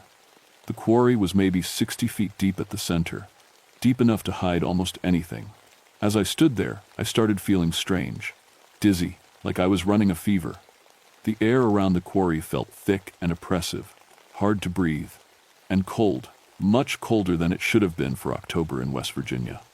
Then I started seeing things in the water, shapes moving just below the surface, too big and too purposeful to be fish. At first I thought it was my imagination, but the shapes kept appearing, circling slowly in the black depths. I heard a splash behind me and spun around. Ripples were spreading across the water near the far shore, like something had just surfaced and gone back under. Then another splash, closer this time. I backed away from the edge, my heart pounding. Whatever was down there, the Mothman had been trying to warn us about it. And now I understood why the construction crew shouldn't dig any deeper. Some things are better left buried. I was almost to the tree line when I heard Bill Hendricks scream. His truck was maybe half a mile down the access road, but sound carries far in the mountains. It was a scream of pure agony, cut short suddenly. Then silence. I ran through the woods toward the road, crashing through underbrush and stumbling over fallen logs in the dark. When I reached the access road, I found Bill's truck wrapped around a large oak tree. The impact had been massive. The entire front end was crushed, and steam was rising from the broken radiator. Bill was still alive, but barely. The steering column, he had crushed his chest, and there was blood everywhere. I could hear the wet sound of punctured lungs with every breath he took. "Help me," he whispered when he saw me. I ran back to the quarry to get my radio, calling for an ambulance and the fire department. But even as I made the call, I knew it would be too late. The nearest hospital was 40 minutes away, and Bill and Hendricks didn't have 40 minutes. When I got back to the truck, he was unconscious. I stayed with him until the paramedics arrived, but there was nothing anyone could do. He died before they could get him out of the wreckage. The state police investigated the accident. According to their report, Bill had been driving too fast for conditions and lost control on a curve.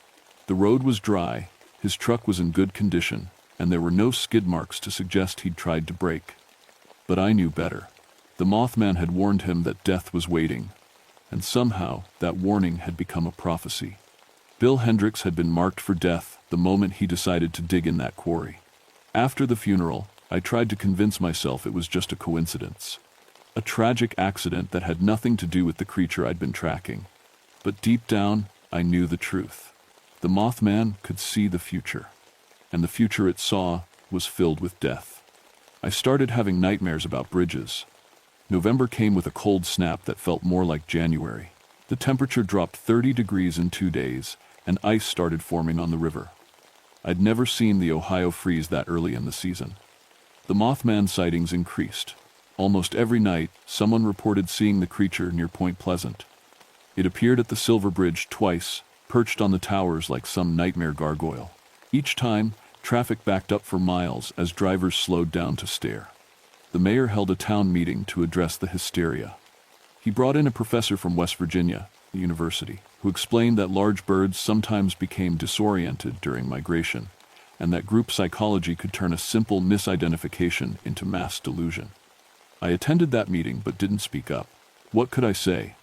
That I'd photographed the creature? That it had spoken to me telepathically? That it had somehow predicted Bill Hendricks's death? After the meeting, I was approached by a reporter named Mary Heyer from the Point Pleasant Register. She'd been investigating the Mothman sightings for weeks, interviewing witnesses, and trying to find rational explanations. "You're the ranger who first investigated the sightings," she said. "What do you really think is going on?" I looked around to make sure we were alone, then decided to trust her. "I think something is trying to warn us," I said quietly. "Something that can see things we can't." Mary studied my face carefully. She was a good reporter. She could tell when someone was lying. "Warn us about what?" "I don't know, but every time that thing appears, something bad happens. And lately, it keeps showing up at the Silver Bridge." Mary nodded slowly. "I've been thinking the same thing. 3 different witnesses saw it near the bridge last week. All of them said it seemed agitated, crying out like it was in pain. That night, I made a decision that probably saved my life. Instead of going to Devil's Den, I drove to the Silver Bridge and parked on the Ohio side. If the Mothman was trying to tell us something about the bridge, maybe I needed to be at the bridge to understand. It was a Tuesday night, December 13th. Light traffic, mostly commuters heading home late from work. I positioned myself where I could see both the bridge structure and the sky above it. At 11:30 p.m., the Mothman appeared. It came from the West Virginia side, flying low over the water. But something was different this time. The creature seemed frantic, almost desperate. It circled the bridge towers 3 times, crying out with that haunting voice. Then it landed on the southern tower and looked directly at me. The telepathic communication was immediate and overwhelming. Not words this time, but images flooding my mind like a movie playing at high speed. I saw the Silver Bridge during rush hour traffic, cars bumper to bumper, moving slowly across the river. Then I saw the southern tower beginning to sway, steel cables snapping one by one under impossible stress. The roadway tilting at a crazy angle as the suspension system failed. And then I saw the collapse. The entire bridge folding into the Ohio River like a house of cards, taking dozens of cars and trucks with it. People screaming, metal twisting, water rushing into sinking vehicles. The vision was so vivid, so real, that I could almost feel the cold river water closing over my head. When it ended, I was on my knees beside my truck, gasping for breath. The Mothman was gone, but its message was crystal clear. The Silver Bridge was going to collapse. Soon, I drove straight to the state police barracks and demanded to speak to the highest-ranking officer on duty. A sergeant named Tom Jenkins listened to my story with growing skepticism, but he knew me well enough to take me seriously. "You're telling me a giant bird showed you a vision of the bridge collapsing?" he asked. "I know how it sounds, Tom, but I've seen this thing predict disasters before. It warned a construction crew about dangerous conditions, and one of them died in an accident 2 hours later." Tom leaned back in his chair, studying my face. "Even if I believed you, James, what am I supposed to do? Close the bridge because a park ranger had a bad dream? Get an engineer out there. Have them inspect the structure. Look for stress fractures, corrosion, anything that might indicate structural failure."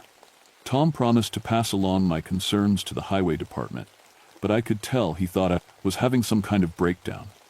I didn't blame him. If someone had come to me with the same story 6 months earlier, I would have recommended psychiatric evaluation. I spent the next 2 weeks trying to find someone who would listen. I called the bridge maintenance office, the county engineering department, even the governor's office. Everyone was polite but dismissive. The Silver Bridge had been inspected just last year, they told me. It was old but safe. On December 15th, 2 days before the collapse, I had my final encounter with the Mothman. I was driving home from another fruitless meeting with highway officials when I saw it standing in the middle of Route 35, about a mile from the bridge. I slammed on my brakes and skidded to a stop just a few feet away from the creature. Up close, it was even more imposing than I remembered. 8 feet tall, with wings that blocked out the streetlights behind it. But this time, I wasn't afraid. I was angry. "Why won't anyone listen?" I shouted through my windshield. "If you know what's going to happen, why don't you do something to stop it?" The creature tilted its head and stepped closer to my truck. When it placed one clawed hand on my hood, the metal actually dented under the pressure. The telepathic communication was softer this time, almost sad. "Cannot change what must be, can only warn. You have done what you could." "It's not enough," I yelled. "People are going to die. Some futures cannot be changed, but you will remember. You will tell others. The warnings will continue." The Mothman spread its wings and launched itself into the night sky. I watched until it disappeared, knowing I would never see it again. 2 days later, on December 17th, 1975, at 5:04 p.m. during rush hour traffic, the Silver Bridge collapsed into the Ohio River. 46 people died, and 9 others were never found. I was at home when it happened, watching the evening news with Sarah. The special report interrupted a sitcom, and we watched in horror as helicopter footage showed the twisted remains of the bridge jutting out of the dark water. "Oh my God," Sarah whispered. "That's our bridge. We drive across that bridge." I didn't say anything. Couldn't say anything. I just sat there watching rescue boats search for survivors and thinking about all the people who might have been saved if someone had listened to a park ranger's crazy story about a prophetic moth creature. The investigation took months, but the final report confirmed what the Mothman had tried to tell me. The bridge collapsed due to a stress fracture in a single eye-bar in the suspension chain. The fracture had been growing for years, invisible to routine inspections, until the bridge simply couldn't bear the load anymore. 46 people died because a piece of metal the size of a pencil finally gave way. After the Silver Bridge collapse, I tried to go back to my normal routine, counting birds, maintaining trails, filing reports about routine park activities. But nothing felt normal anymore. The Mothman sightings stopped completely after December 17th.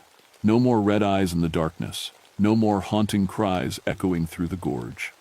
Whatever the creature was, wherever it had come from, its mission in Point Pleasant was apparently complete. I submitted my final report on the Mothman encounters to the Park Service 6 months later. It was a complete account of everything I'd seen and experienced, including the telepathic warnings and the accurate prediction of the bridge collapse. I knew it would probably end my career, but I had to get the truth on record. My supervisor, District Chief Harold Morrison, called me into his office a week after reading the report. "James," he said, closing the file folder, "this is some very creative writing, but you and I both know the Park Service can't officially acknowledge the existence of whatever you think you saw up there." "No, I know what I saw, Harold, and I have photographs." Harold opened the folder again and looked at the pictures I'd submitted. Even though they were somewhat blurry, the Mothman was clearly visible in 2 of them. "These could be faked," he said finally. "Hell, they probably are faked. Point Pleasant has become a tourist destination because of this Mothman nonsense. People are making money selling t-shirts and bumper stickers. You think I made this up for money? I think you've been under a lot of stress. New marriage, difficult job, isolated working conditions. Sometimes people see things that aren't really there." Harold closed the folder and handed it back to me. "I'm not putting this in your personnel file, James. As far as the official record is concerned, you investigated some unusual wildlife sightings and concluded they were misidentified birds. Case closed." I understood the message. Keep quiet, and I could keep my job. Keep talking about the Mothman, and I'd be looking for new employment. I kept quiet. For a while, Sarah and I moved to Colorado in 1978, where I took a position with the National Forest Service. The work was similar, wildlife management and public education, but the mountains felt safer somehow, cleaner. Like whatever darkness had touched, West Virginia couldn't reach us there. For 20 years, I stuck to Harold Morrison's version of events. When people asked about my time in Point Pleasant, I told them I'd investigated some unusual bird sightings that turned out to be owls and hawks. Just routine wildlife work. But in 1998, a writer named John Keel published a book called The Mothman Prophecies. He'd interviewed dozens of witnesses from the Point Pleasant area, including several people I remembered from my own investigation. His book presented the Mothman as a real phenomenon, possibly connected to other unexplained events around the world. Reading Keel's book convinced me that I wasn't alone. Other people had experienced genuine contact with something beyond normal understanding. And more importantly, similar creatures had appeared before other disasters: earthquakes, plane crashes, industrial accidents. The Mothman wasn't unique to Point Pleasant. It was part of a larger pattern, a warning system that most people couldn't or wouldn't accept. I started talking again. Carefully at first, then more openly, as I realized the world had changed. The internet allowed people to share strange experiences without fear of ridicule. Television shows explored unexplained phenomena. The government had even acknowledged the existence of unidentified flying objects. In 2002, a movie was made about the Mothman sightings. It took dramatic liberties with the facts, but it got people interested in the real story. I was contacted by several documentary filmmakers who wanted to interview the ranger who photographed the Mothman. I'm retired now, living quietly in a small town in Montana. Sarah passed away 3 years ago. Cancer, and I spend most of my time reading, fishing, and tending a small garden. But I still keep in touch with other Mothman witnesses, and I still pay attention to reports of similar creatures around the world. The sightings continue. Chicago, 2017. Multiple witnesses reported a large, winged humanoid near Lake Michigan. A year later, there were major infrastructure failures in the city. Moscow, 2019. A creature matching the Mothman description was seen near a subway construction site. 6 months later, part of the tunnel system collapsed. The pattern never changes. The creature appears, tries to warn people of coming disaster, then vanishes when the tragedy occurs. Most witnesses are ignored or ridiculed. The warnings go unheeded. I've come to believe that the Mothman and similar creatures are something like guardians, or maybe messengers from a place we don't understand yet. They can see things that are going to happen, terrible things, and they try to warn us, but we're not very good at listening. Sometimes I wonder what would have happened if I'd been more persuasive. If I'd found the right words to convince the highway officials to inspect that bridge more carefully. Would those 46 people still be alive? Would the Mothman have appeared at all if the disaster could have been prevented? I'll never know the answers to those questions. But I do know this. The next time someone reports seeing something impossible, something that doesn't fit our understanding of the natural world, I hope the authorities will listen more carefully than they did to me. Because somewhere out there, in the darkness between what we know and what we fear, something is watching. Something that sees the future unfolding like pages in a book. And when disaster approaches, it tries to warn us. The problem is, we keep forgetting how to listen. I still have those photographs from Devil's Den, locked in a safe deposit box at the bank in town. Clear pictures of something that shouldn't exist. Taken by a man who spent his career studying the natural world. Sometimes I think about donating them to a university or a research institute, but I'm not sure anyone would know what to do with them. Maybe that's for the best. Maybe some mysteries are meant to stay mysterious. But I'll tell you this much. If you're ever driving across a bridge late at night, and you see something with glowing red eyes watching from the darkness, don't ignore it. Pay attention to what it's trying to tell you. Your life might depend on it. And if you're ever in West Virginia, near a place called Devil's Den, and you hear that haunting cry echoing off the cliffs, that sound like someone trying to sing but forgetting the words, just remember that you're listening to a voice from somewhere beyond our understanding. A voice that's trying to save us from ourselves. Even if we're too stubborn to be, listen. James Hawthorne retired from the National Forest Service in 2005 after 32 years of service. He currently lives in Glacier National Park, Montana, where he volunteers with wildlife rehabilitation programs. The Silver Bridge was replaced in 1969 by a new span designed to modern safety standards. Point Pleasant now hosts an annual Mothman Festival, attracting thousands of visitors interested in the unexplained. The original photographs taken by Ranger Hawthorne have never been made public, but several witnesses have confirmed their existence. Sightings of large winged humanoids continue to be reported worldwide, often preceding major disasters or tragedies. The mystery remains unsolved. Asterisk.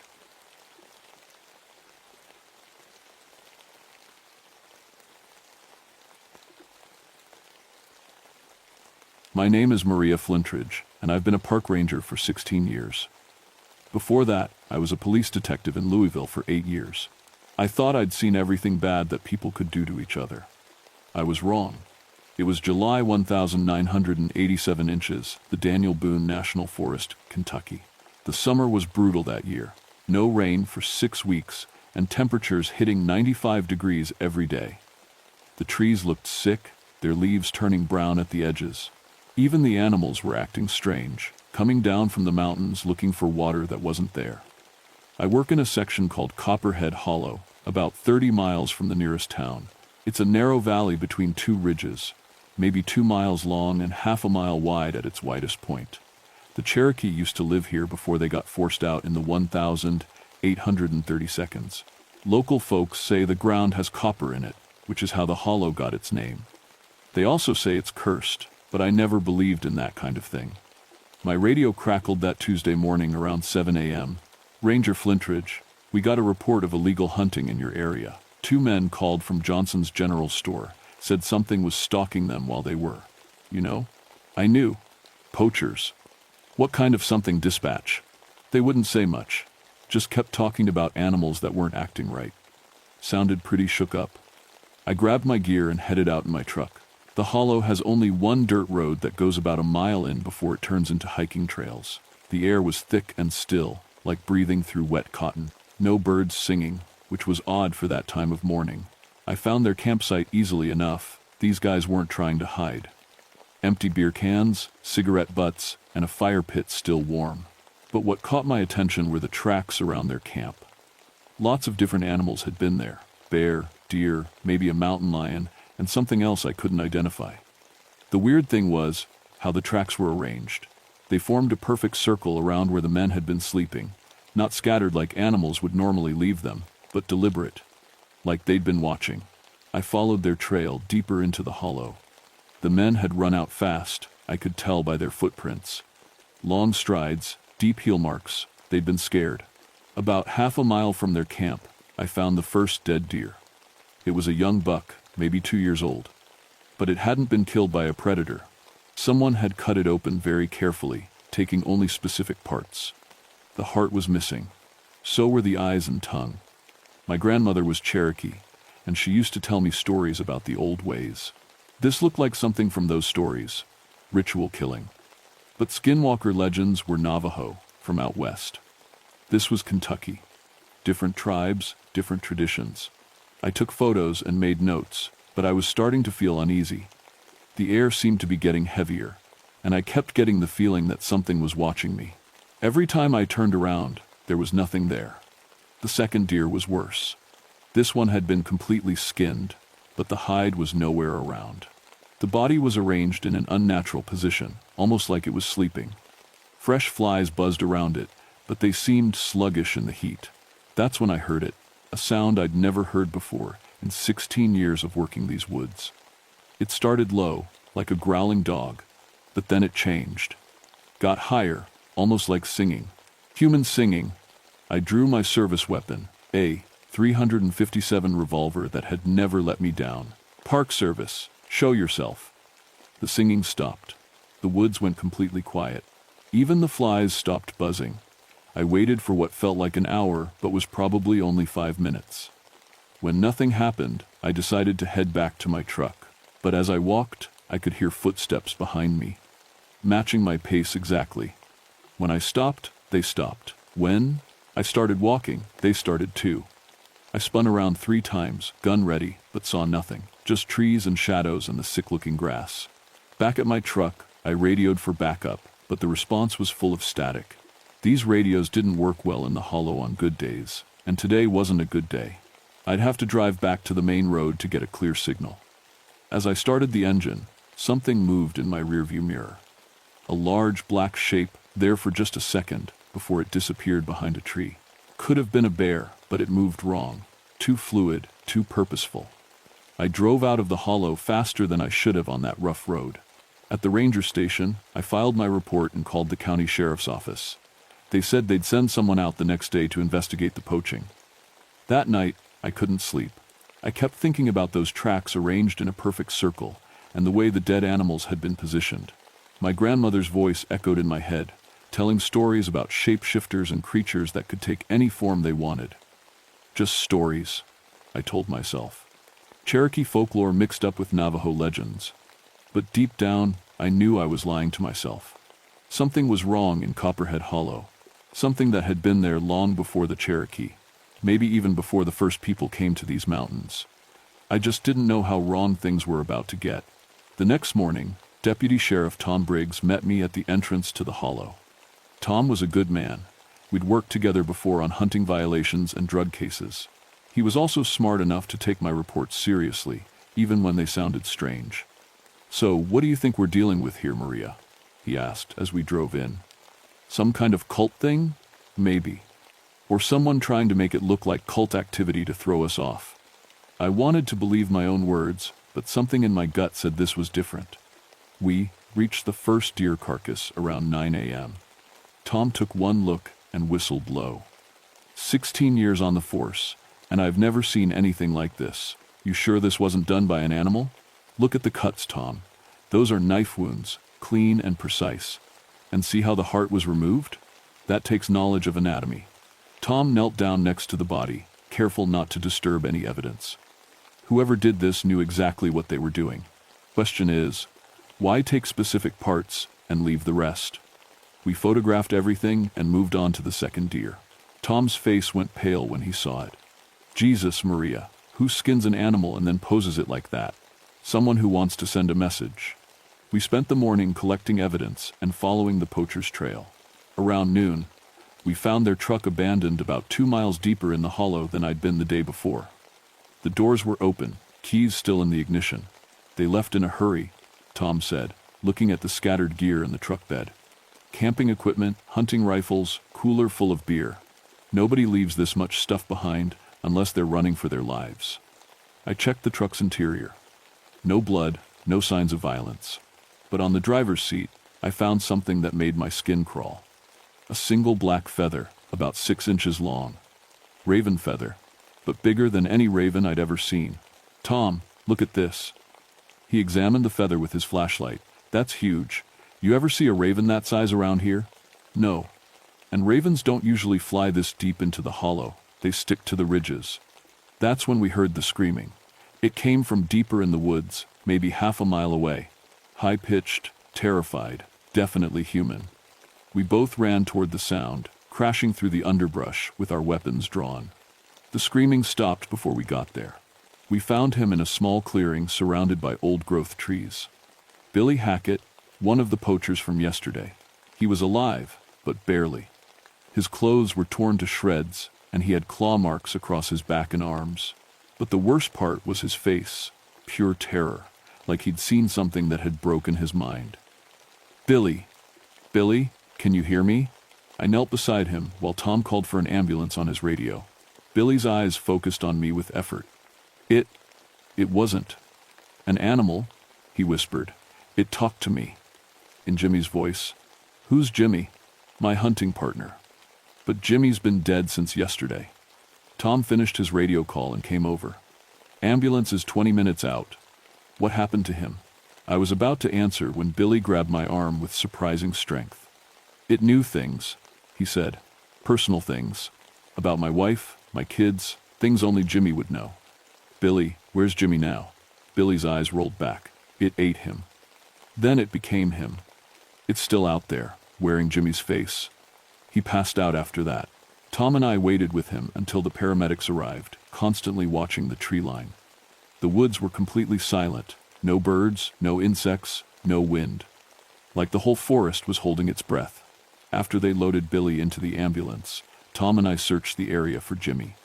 We found him about 100 yards from where Billy had been attacked. I've seen a lot of violent death in my career, but nothing like this. Jimmy had been skinned, just like the deer.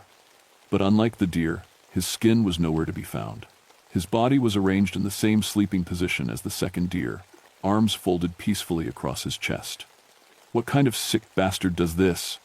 Tom's voice was shaky.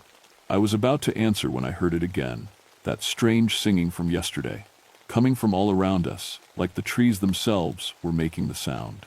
Tom heard it too. What the hell is that? The singing got louder, more complex, multiple voices now, harmonizing in a way that made my teeth ache. The melody was beautiful and terrible at the same time, like a lullaby written by something that had never been human. We need to get out of here, I said. Now. We started walking quickly back toward our vehicles, but the singing followed us. Sometimes it sounded like it was coming from behind, sometimes from ahead. Once, I could have sworn it was coming from directly above us. That's when I saw Jimmy. He was standing about 50 feet away, between 2 large oak trees. Perfectly normal, perfectly alive. He even waved at us. Jimmy, Tom called out. Thank God you're alive. Your friend Billy's been hurt. Jimmy smiled and started walking toward us. That's when I noticed something wrong with his movement. He was walking, but his feet weren't quite touching the ground. And his smile was too wide, showing too many teeth. Tom, that's not Jimmy. What are you talking about? I can see him right there. Look at his feet. Tom looked down and went rigid. The thing that looked like Jimmy was floating about 2 inches off the ground, leaving no footprints in the soft earth. Run, I whispered. The Jimmy thing heard me somehow, even though I'd barely made a sound. Its head turned toward us with a movement that was too fast, too fluid. The smile never left its face, but its eyes. Its eyes were completely black. We ran. Behind us, the singing turned into laughter. Jimmy's laughter, but multiplied by a dozen voices. It followed us all the way back to our trucks, echoing off the trees and rocks until it seemed to be coming from inside our own heads. We didn't stop running until we reached the main road. That evening, I sat in my cabin trying to make sense of what we'd seen. Tom had gone back to town to file his report, but I could tell he was shaken. 16 years of police work doesn't prepare you for something like that. I called my grandmother in Cherokee, North Carolina. She was 87 years old and had more knowledge of the old ways than anyone I knew. If anyone could explain what was happening in the hollow, it would be her. Grandmother, I need to ask you about something. About shapeshifters. There was a long pause on the line. Maria, where are you calling from? Kentucky. The Daniel Boone Forest. Another pause, longer this time. Child, you need to leave that place. Tonight. I can't leave. People are dying. I think something is killing them and taking their shapes. Describe what you've seen. I told her everything. The arranged deer carcasses, Billy's story about Jimmy talking to him after death, the floating figure that looked like Jimmy but wasn't. When I finished, my grandmother was quiet for a long time. Finally, she spoke in Cherokee first, then translated. What walks on 4 legs in the morning, 2 legs at noon, and as many legs as it chooses at night? Grandmother, this isn't time for riddles. It's not a riddle, child. It's a warning. Your ancestors knew about these things. They called them Nunehai, the immortal ones. But they're not Cherokee. They're older than any tribe, older than humans walking this land. How do I stop it? You don't stop it, Maria. You survive it, and you don't let it get close enough to learn your shape. The line went dead. I tried calling back, but the phone just rang and rang. That night, I barely slept. Every sound outside my cabin made me reach for my gun. Around 3 a.m., I heard footsteps on my porch. Slow, deliberate steps, like someone pacing back and forth.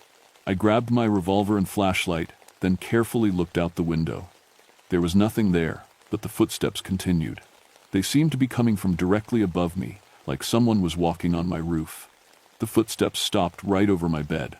I lay there for the rest of the night, gun in hand, listening to the silence and wondering if I was losing my mind. The next morning, I found tracks in the dirt around my cabin. Human footprints that circled the building 3 times, but they ended at the wall. No prints leading away, like whoever made them had just vanished. My radio crackled at 7 a.m. Ranger Flintridge, we've got another situation in the hollow. Old man Carver is dead. Earl Carver was a local moonshiner who'd been running an illegal still in the hollow for 20 years. I'd busted him twice but never had the heart to push for serious charges. He was 73 years old and harmless, just trying to make a little money selling his corn liquor to tourists. I found his body at his still, deep in the hollow where the trees grew so thick that noon looked like twilight. Like Jimmy, Earl had been skinned. Unlike Jimmy, his skin was hanging from a nearby tree branch like a grotesque flag. But the worst part was the still itself. Someone had been using it recently, the fire was still warm, and there was fresh liquor in the collection jar. Earl's body was already cold. He'd been dead for hours. Who the hell was running his still? I asked the empty woods. That's when I heard Earl's voice behind me. Just making a little batch for the weekend tourists. Ranger Flintridge, you ain't gonna bust me again, are you? I spun around with my gun drawn. Earl stood about 20 feet away, looking perfectly normal except for one thing. His skin was hanging on the tree behind him, which meant what I was looking at wasn't wearing any skin at all. The thing that looked like Earl grinned at me with muscle and bone and teeth. Now don't go pointing that gun at me, Ranger. We're old friends, ain't we? I fired 3 shots center mass. The bullets passed right through it without leaving holes, like shooting through fog. The Earl thing laughed with a sound like grinding glass. You can't kill what's already dead, child. But I can sure as hell kill you. It moved toward me faster than anything human could move. I ran, crashing through the woods, without any idea where I was going. Behind me, Earl's laughter echoed through the trees, but it was changing as I listened. Getting higher, more musical, turning back into that terrible singing. I ran until my lungs burned and my legs gave out. When I finally stopped, I realized I was completely lost. The hollow had dozens of small valleys and ridges, and in my panic, I'd gotten turned around. The sun was hidden by thick clouds, so I couldn't tell which direction was which. That's when I heard my own voice calling from up ahead. "Maria, Maria, where are you? I'm lost." I felt my blood turn to ice. It was my voice, exactly. Same tone, same accent, even the slight roughness from years of smoking that I'd quit 5 years ago. "I know you can hear me," my voice called. "I'm scared. Please help me." I drew my gun again, even though I knew it wouldn't help. The thing in the hollow could take any shape, copy any voice. How long before it learned to be me completely? The answer came sooner than I wanted. "I'm Maria Flintridge," my voice said from a different direction now. 16 years Park Service, 8 years police before that. Cherokee grandmother who told me stories about shapeshifters. It knew everything about me, everything I'd told Tom, everything I'd said to my grandmother on the phone. It had been listening. "I know about your nightmares," my voice continued, closer now. "The ones about the case in Louisville. The little girl you couldn't save." I started moving again, trying to stay quiet. My doppelganger's voice followed me through the trees, telling me things about myself that I'd never told anyone. Private fears, secret shames, memories I'd tried to bury. "You blame yourself for your divorce. You think if you'd been a better wife, Tom wouldn't have left you for his secretary." That stopped me cold. My husband's name wasn't Tom, that was the deputy sheriff. My ex-husband was named Robert. The thing was, getting confused, mixing up the people in my life. That gave me an idea. "You're not very good at this, are you?" I called out, "getting your facts mixed up." My voice answered immediately. "I don't know what you mean, Maria." My ex-husband's name was Robert, not Tom. And he left me for his drinking, not another woman. Silence from the woods. And I was never a police detective in Louisville. I was highway patrol in Lexington. More silence. Then, in a voice that wasn't quite mine anymore, "You're lying." "Am I? If you really knew everything about me, you'd know I was telling the truth."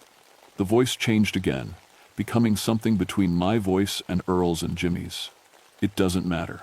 I'll learn. I have all the time in the world." "Maybe, but you made one big mistake." "What mistake?" I pulled out my backup radio, the emergency one that worked on a different frequency. "You let me keep talking long enough for help to arrive." The static-filled voice of Tom Briggs came through clearly. "Maria, we're tracking your signal. ETA 5 minutes. Are you okay?" "I'm alive," I said into the radio. "But we're going to need more than just the two of us." The thing in the woods let out a shriek that sounded like 10 different voices screaming at once. Trees started shaking all around me, and the temperature dropped 20 degrees in as many seconds. Then everything went quiet. 5 minutes later, Tom found me huddled behind a fallen log, still clutching my radio and gun. He'd brought 3 other deputies and the county coroner. "Where is it now?" Tom asked. "I don't know, but it's learning fast, too fast." We collected Earl's body and skin, but by the time we got back to the still, the fresh liquor was gone. Someone, or something, had been there after we left. That night, I made a decision. I was going to end this, one way or another. But first, I needed to learn the old ways my grandmother had tried to teach me when I was young. The ways I'd ignored because I thought I was too modern, too educated, too sophisticated for Cherokee superstition. I was about to learn that some superstitions exist for very good reasons. I called my grandmother again that night, but there was no answer. Worried, I called the Cherokee police in North Carolina. They found her house empty, with signs of a struggle. Her back door was open, and there were strange tracks in her garden, tracks that looked like they'd been made by something walking on its hands. That's when I understood. The thing in the hollow wasn't just learning about me from what it could hear and see. It was going after the people I cared about, learning from them too. I was on my own. I spent the rest of the night researching everything I could find about Cherokee protection rituals. Most of the books were useless, written by outsiders who'd gotten the details wrong. But I found one old journal in the ranger station library, written by a Cherokee scout named Joseph Ridge in 1839. He'd served with the U.S. Army during the Indian removal, helping to map the paths that would become the Trail of Tears. In his journal, Ridge wrote about something he'd encountered in eastern Kentucky. Asterisk, there is a place the Cherokee call where the skin walks. It is a valley cursed by something older than our oldest stories. The white soldiers want to march the people through this valley because it is the shortest path west. I have told them this is not wise, but they do not listen. The thing that lives there feeds on the shapes of living creatures. It grows stronger with each form it learns. If it ever learns enough shapes, it will be able to leave that valley and spread across the land like a plague. The old medicine men knew ways to bind it, but those men are all dead now. Asterisk, the journal included rough drawings of protective symbols and a list of materials needed for what Ridge called the binding ritual. Most asterisk, gonen, and anen of it was in Cherokee, but some was translated. Asterisk, white sage from high places, asterisk, asterisk, copper, beaten thin as skin, asterisk, asterisk, water blessed by sunrise, asterisk, asterisk, blood freely given, asterisk, asterisk, words of banishment spoken in the old tongue times. I had everything except the Cherokee words. My grandmother had tried to teach me the language when I was young, but I'd been more interested in basketball and boys. Now I wished I'd listened. The next morning, I drove to the nearest college library and found a Cherokee language dictionary. It took me 3 hours to piece together what I thought was the right pronunciation of the banishment words. I wasn't sure if I was getting it right, but it was the best I could do. Then I gathered the other materials: sage from the highest ridge in the forest, copper wire from an old mining claim, water from a spring that faced east, and a small, sharp knife for the blood part that I was trying not to think about. I went back to the hollow at sunset. The thing seemed to be strongest during the transition times, dawn and dusk, when the light was uncertain and shadows could hide anything. I found it waiting for me at Earl's Still, wearing my shape. "Hello, Maria," it said with my voice. "I've been expecting you." "I know what you are now," I said, staying about 50 feet away. "You're one of the Nunahai, the immortal ones." My doppelganger smiled. "Your grandmother taught you well before I ate her." The words hit me like a physical blow. "You're lying." "Am I?" She tasted like memory and regret. All the old ones do. It started walking toward me, and I could see now that it wasn't quite right. The proportions were close, but not perfect. Arms a little too long, eyes a little too wide apart. "She told me about you before she died," the thing continued. "How you always disappointed her. How you turned your back on your heritage for a white woman's badge and gun. Stop talking. She said you were weak, that you'd never be able to stop something like me because you don't believe in anything bigger than yourself." I pulled out the copper wire and started forming it into a circle, the way Ridge's journal had described. The thing that wore my face laughed. "Copper? That's your plan?" "Child, I've been here since before your people knew metal existed." "Maybe, but you've never faced someone who had access to both the old ways and the new ones." I drew my gun and fired all 6 rounds at it. Just like before, the bullets passed through without effect. But this time, I wasn't trying to hurt it. I was buying time to finish the copper circle and start the ritual. The thing realized what I was doing and rushed toward me, but it was too late. I stepped inside the copper circle and began speaking the Cherokee words I'd memorized. My pronunciation was terrible, but the thing stopped moving, as if it had hit a wall. "You can't pronounce them correctly," it snarled. "The ritual won't work." "Maybe not. But it's slowing you down, isn't it?" I was right. The thing was struggling to get closer, like it was pushing against invisible resistance. I continued the chant, adding my own words in English when I forgot the Cherokee. "I banish you back to the deep places. I bind you to this valley. You cannot take new shapes. You cannot leave this hollow." The thing began to change, cycling rapidly through all the forms it had learned. Jimmy, Earl, Billy, me, my grandmother, and dozens of others I didn't recognize. Faces from decades or maybe centuries of victims. "It won't hold," it screamed with 100 different voices. "The binding is incomplete." It was right. I could feel the ritual weakening, the copper circle losing its power. I was missing something crucial. That's when I heard my grandmother's voice, Not from the thing, but from somewhere else entirely. The blood, child. You must offer blood freely given. I understood. I took out the knife and cut my palm, letting blood drip onto the copper circle. As each drop hit the wire, it glowed briefly with red light. The thing let out a shriek that shattered tree branches and sent animals fleeing in all directions. Its form began to collapse, all the stolen shapes blurring together into something that was part human, part animal, part something that had never been alive at all. I offer my blood to bind you, I said in English, then repeated it in the best Cherokee I could manage. I offer my blood to protect these mountains.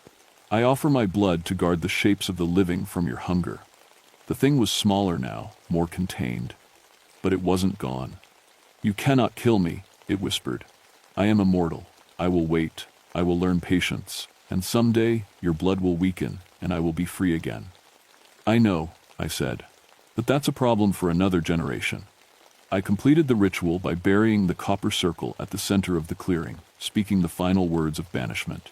The thing gave one last scream and disappeared, not fading away, but simply ceasing to exist in that moment. The woods went completely silent for about 30 seconds. Then, gradually, the normal sounds returned. Birds singing, insects buzzing, wind moving through the leaves. It was over. Or at least, this part was over. The official report listed 3 deaths by unknown animal attack. The FBI briefly got involved because of the ritualistic nature of the killings.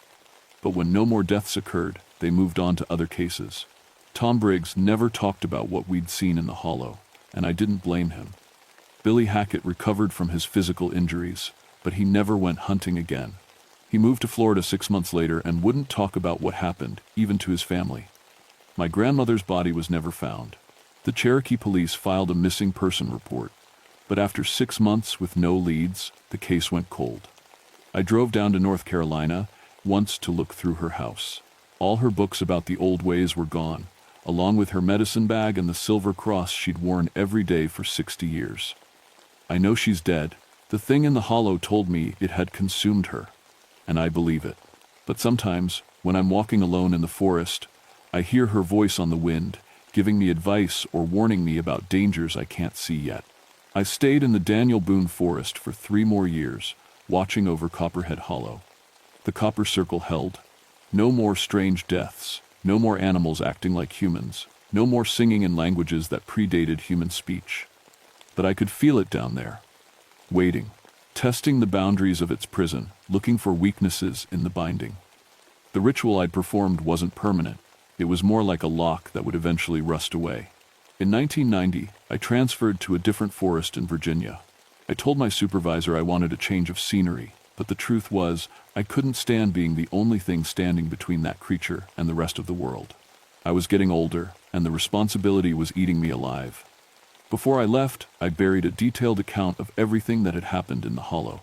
I sealed it in a waterproof container and hid it in a place only another Cherokee would think to look. Along with the account, I included instructions for renewing the binding ritual and a list of the materials needed. I also left warnings, signs posted at the entrance to the hollow, written in Cherokee, warning people to stay away from the deep places where the earth remembers what came before humans. Most people can't read Cherokee, but that's the point. The warnings are for the people who would understand what they mean. Every year, on the anniversary of the binding, I drive back to Kentucky and check on the hollow. So far, the copper circle has held. But each year, it's a little weaker.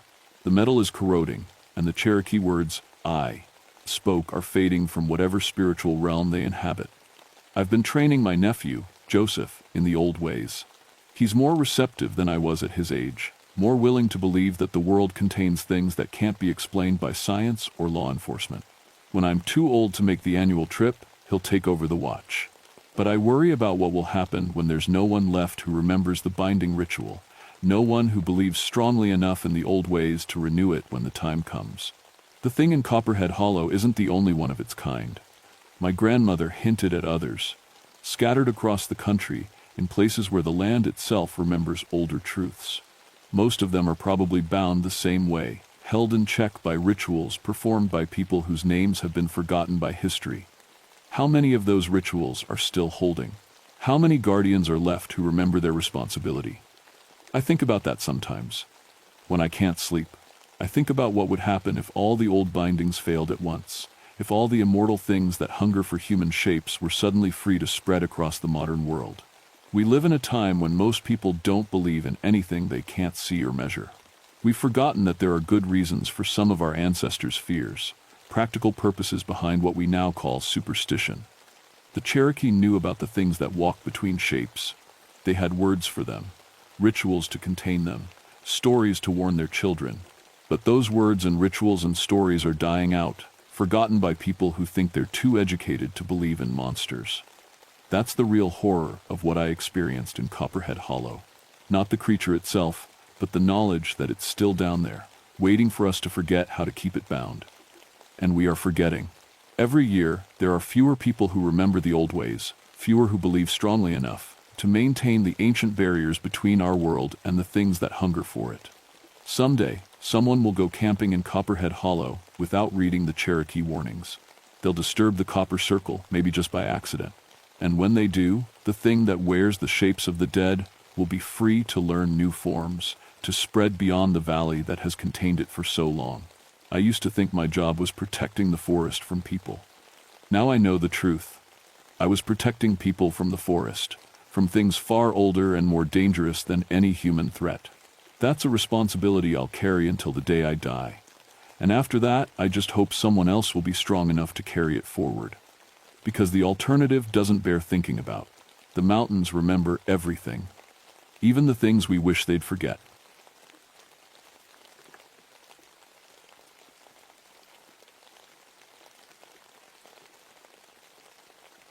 My name is Patrick O'Sullivan, and I've been a park ranger for 18 years. I've seen plenty of strange things in these mountains, but nothing like what happened at Widow's Peak in November of 1972. I work the Pisgah National Forest in North Carolina, mostly on the old trails where tourists don't usually go. My specialty is keeping the historical trails open and safe. It's honest work, and it keeps me busy enough that I don't think too much about being alone. My wife died 3 years ago, and my 2 daughters live with my sister in town during the school year. The mountains are quiet company, which suits me fine. Widow's Peak Trail is 28 miles from Asheville, up where the air gets thin and the trees grow twisted. We close it every winter when the storms come through, but this November was different. 3 separate hiking groups had come down from that trail in the past month, all telling the same crazy story. They said they heard a woman crying. Not just crying, wailing like her heart was breaking. And they all said the same thing. Right before someone got hurt, they'd see a woman in a white dress standing on the rocks.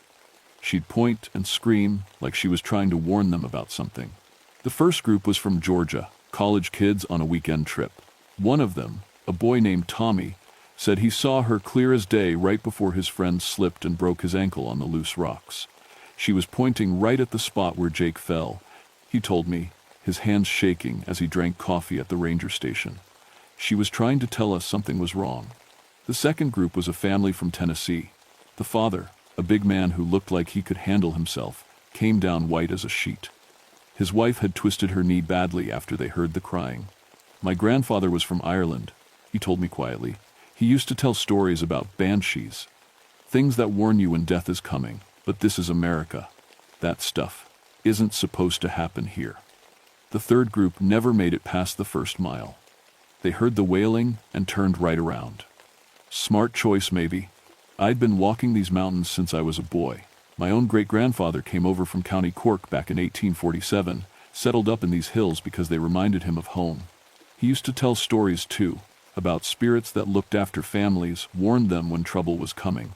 But those were just stories. Old country tales that didn't mean anything in a place like North Carolina.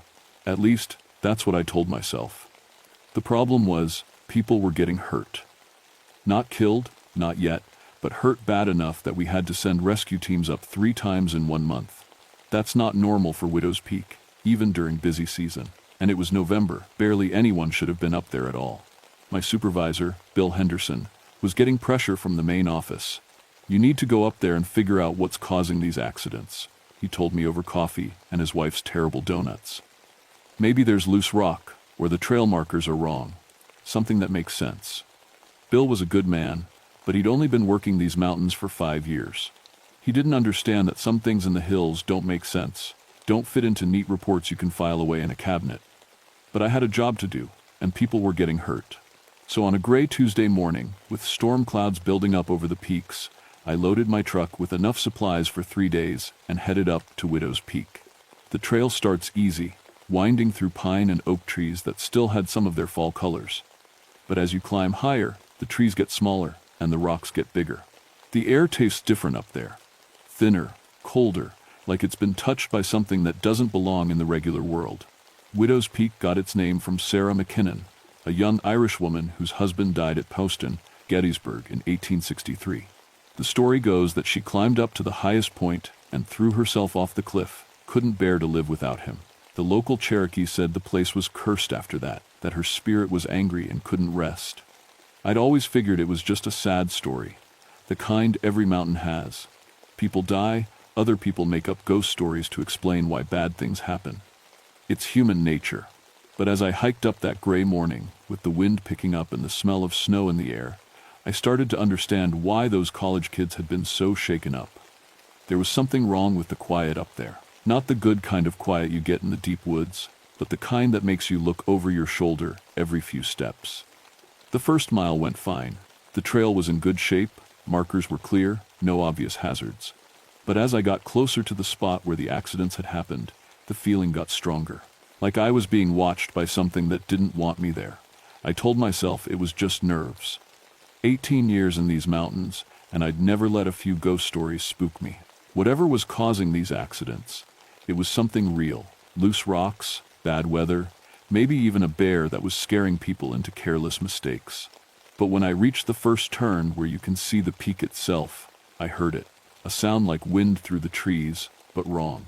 Too much like a voice, too much like someone crying for help from very far away. I stopped walking and listened hard, but the sound faded. Just wind, I told myself. Just my imagination working overtime. That's when I noticed the birds weren't singing. The silence was the first thing that really scared me. I've spent most of my adult life in these woods, and I know how they're supposed to sound. There should have been crows calling, maybe a hawk circling overhead, squirrels chattering in the oak trees. Even in November, even with a storm coming, the mountains are never completely quiet. But as I climbed higher toward Widow's Peak, the only sounds were my boots on the trail and my own breathing getting heavier in the thin air. I'd been walking for about 2 hours when I reached the spot where the first accident happened. It was a narrow section of trail with a steep drop-off on one side and a wall of granite on the other. The rocks here were different, darker, with streaks of some mineral that made them look wet even when they were dry. I knelt down and checked the trail surface. It was solid, good footing. Not the kind of place where someone should slip and break an ankle, especially not an experienced hiker like that college boy had been. But there, about 3 feet from where Tommy said his friend Jake had fallen, I found something that made my skin crawl. Footprints. Not hiking boots or trail shoes. These were bare feet, small and narrow like a woman's. But here's the thing that really bothered me. They only went one direction. The prints appeared at the edge of the trail, right where someone would stand to look down at the rocks below, and then they just stopped. Like whoever made them had stepped right off the cliff. I looked over the edge, but it was a 100-foot drop to jagged rocks and rhododendron bushes. Nobody could survive a fall like that. And there was no way to climb down without ropes and proper equipment.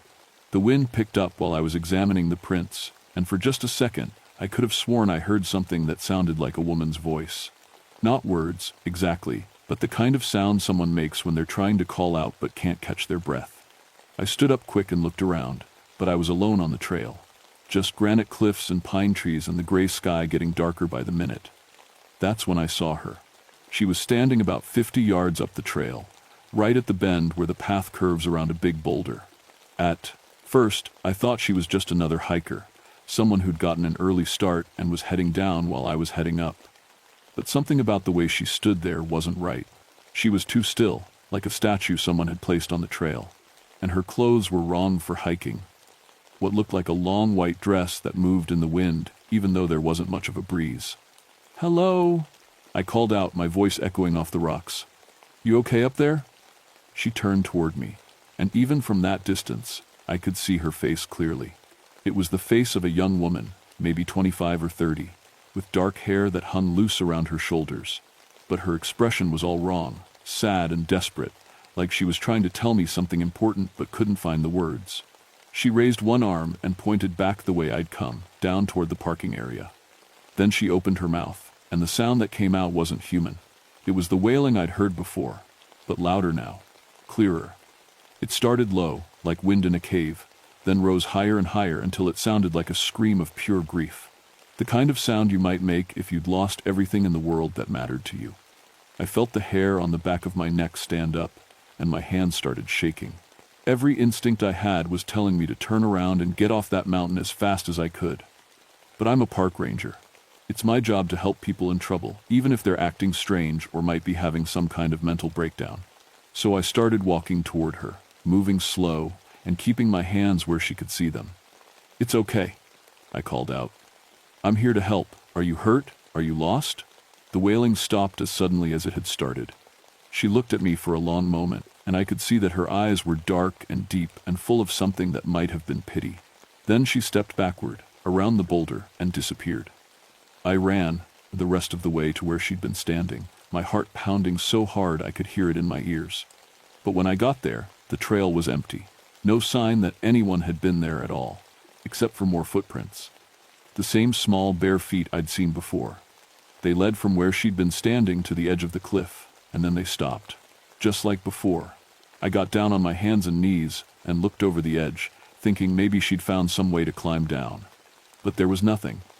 Just empty air and rocks far below. I sat there for a while, trying to make sense of what I'd seen. Maybe it was the altitude affecting my judgment. Maybe the stories those hikers had told me were getting to my head, making me see things that weren't there. But the footprints were real. I could touch them, measure them with my fingers, and the sound she'd made, that wailing, was still echoing in my ears. I pulled out my radio and tried to call the ranger station, but all I got was static.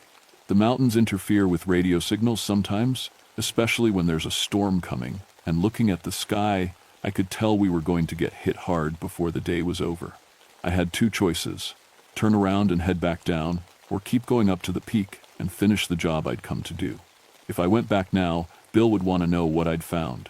I'd have to tell him about the footprints, about the woman in white, about the wailing. He'd think I was losing my mind, might even recommend me for a psychological evaluation. But if I kept going, I might see her again, and next time I might not be so lucky. I looked up the trail toward Widow's Peak, then back down toward the parking area. The wind was getting stronger, and I could smell snow in the air. That's when I heard it again. The wailing, fainter this time, coming from somewhere up ahead. It rose and fell like a song, but sadder than any song should ever be. And underneath it, I could have sworn I heard another sound. Rocks moving, shifting, like something heavy was getting ready to fall. I made my decision. I had a job to do, and people were counting on me to figure out what was causing these accidents. Ghost or no ghost, I was going to get to the bottom of it. I shouldered my pack and started climbing again, following the trail toward the peak. But every step of the way, I felt like I was being watched by something that knew a lot more about what was coming than I did. The third time I heard the wailing, it saved my life. I'd been climbing for another hour, and the trail was getting steeper and more dangerous. The rocks here were loose, the kind that shift under your weight and send smaller stones tumbling down the mountain. I could see why people might have accidents in a place like this, especially if they were spooked or not paying attention. But I was paying attention. I was checking every step, every handhold, moving slow and careful like my training had taught me.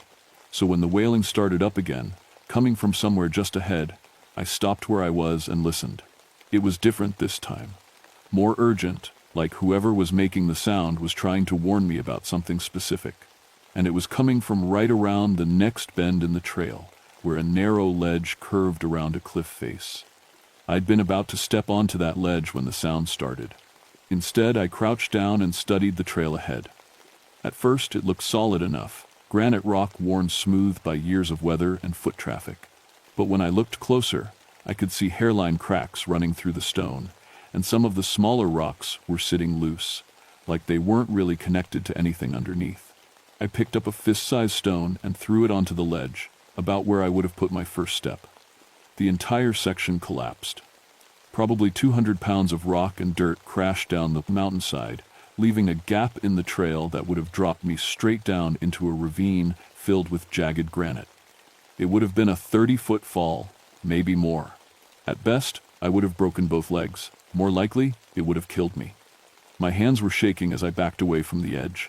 If I hadn't stopped, if I hadn't heard that warning sound, I'd be dead right now. I sat down on a solid boulder and tried to get my breathing under control. The smart thing to do was turn around and head back down the mountain. Mark this section of trail as dangerous, get a work crew up here in the spring to fix it properly. But as I sat there, I started thinking about those other hikers, the ones who'd reported seeing the woman in white. What if she'd been trying to warn them too? What if the accidents weren't accidents at all, but near misses, people who hadn't listened to what she was trying to tell them? I was still thinking about that when I heard voices coming up the trail behind me. Male voices, laughing and talking loud the way people do when they're trying to convince themselves they're not nervous. I stood up and looked back down the trail and saw 3 men climbing toward me. They were dressed for serious hiking, good boots, heavy packs, the kind of gear that said they knew what they were doing. "Hey," one of them called out when he spotted me. "You seen anything weird up here?" I walked back down to meet them. The one who'd spoken was older, maybe in his 50s, with gray in his beard and the kind of tan you get from spending a lot of time outdoors. The other 2 were younger, probably his sons.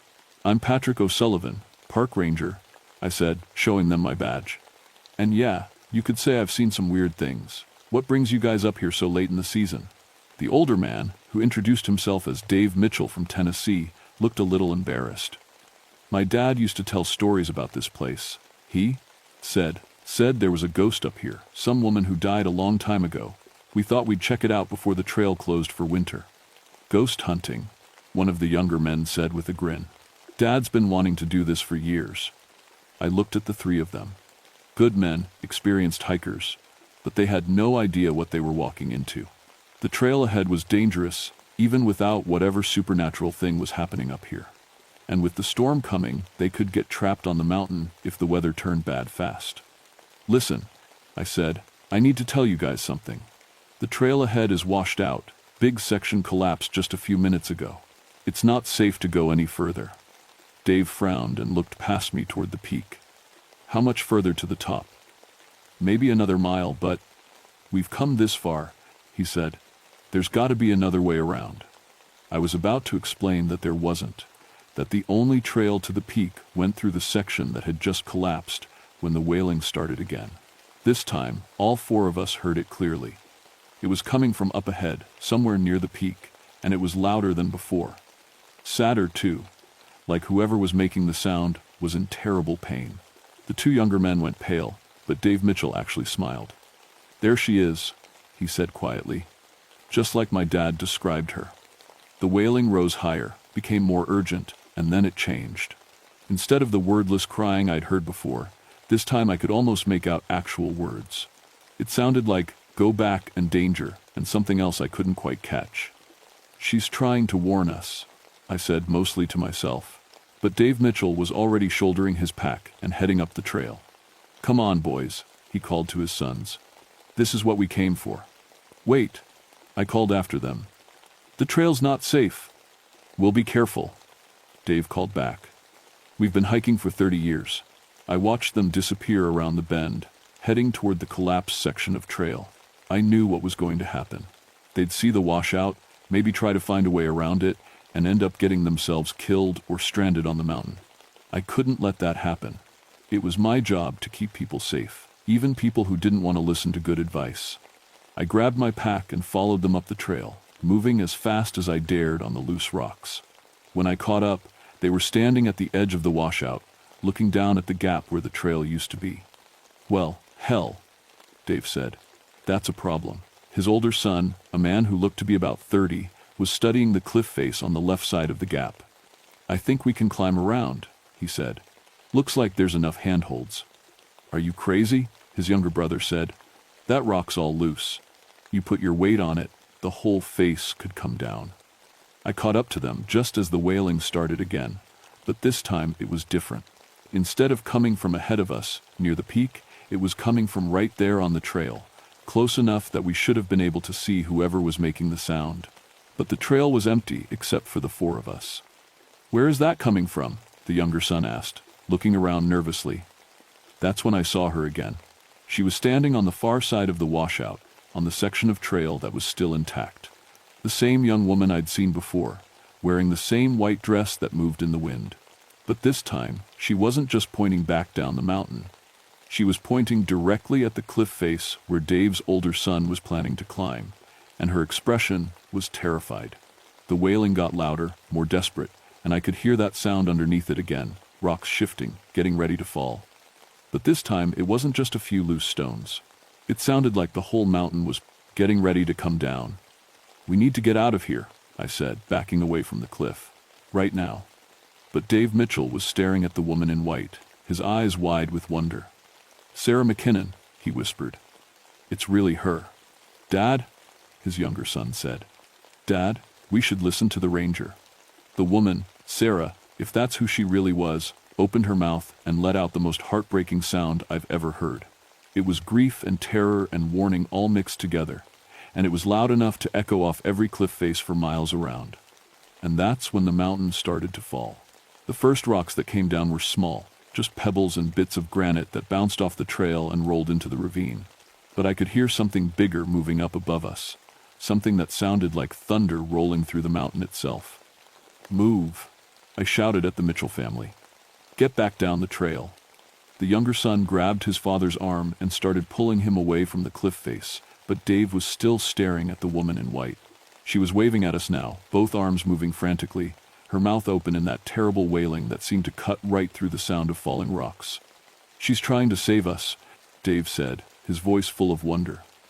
A chunk of granite the size of a car tire crashed down right where his older son had been planning to climb. It hit the trail and shattered, sending sharp fragments flying in all directions. One piece cut across my cheek, and I could feel blood running down my face.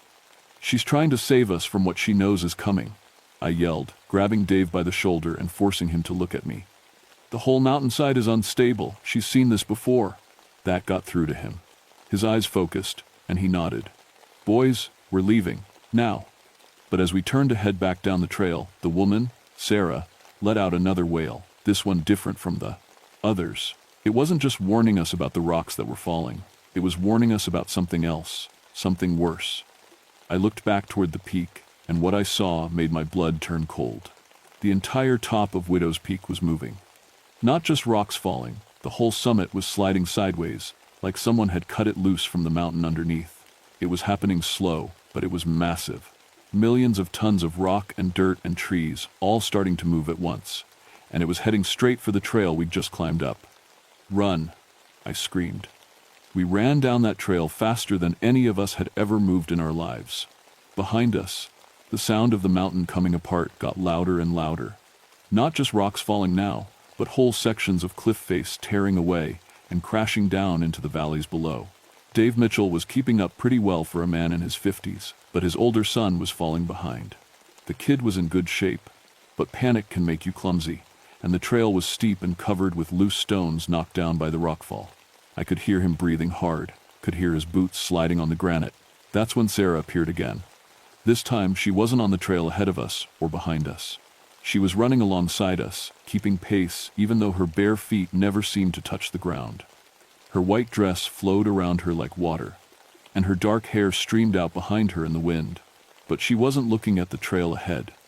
She was looking at Dave's older son, and her expression was full of something that might have been compassion. The kid stumbled, went down hard on his hands and knees. His father turned around to help him, but I could see that they weren't going to make it.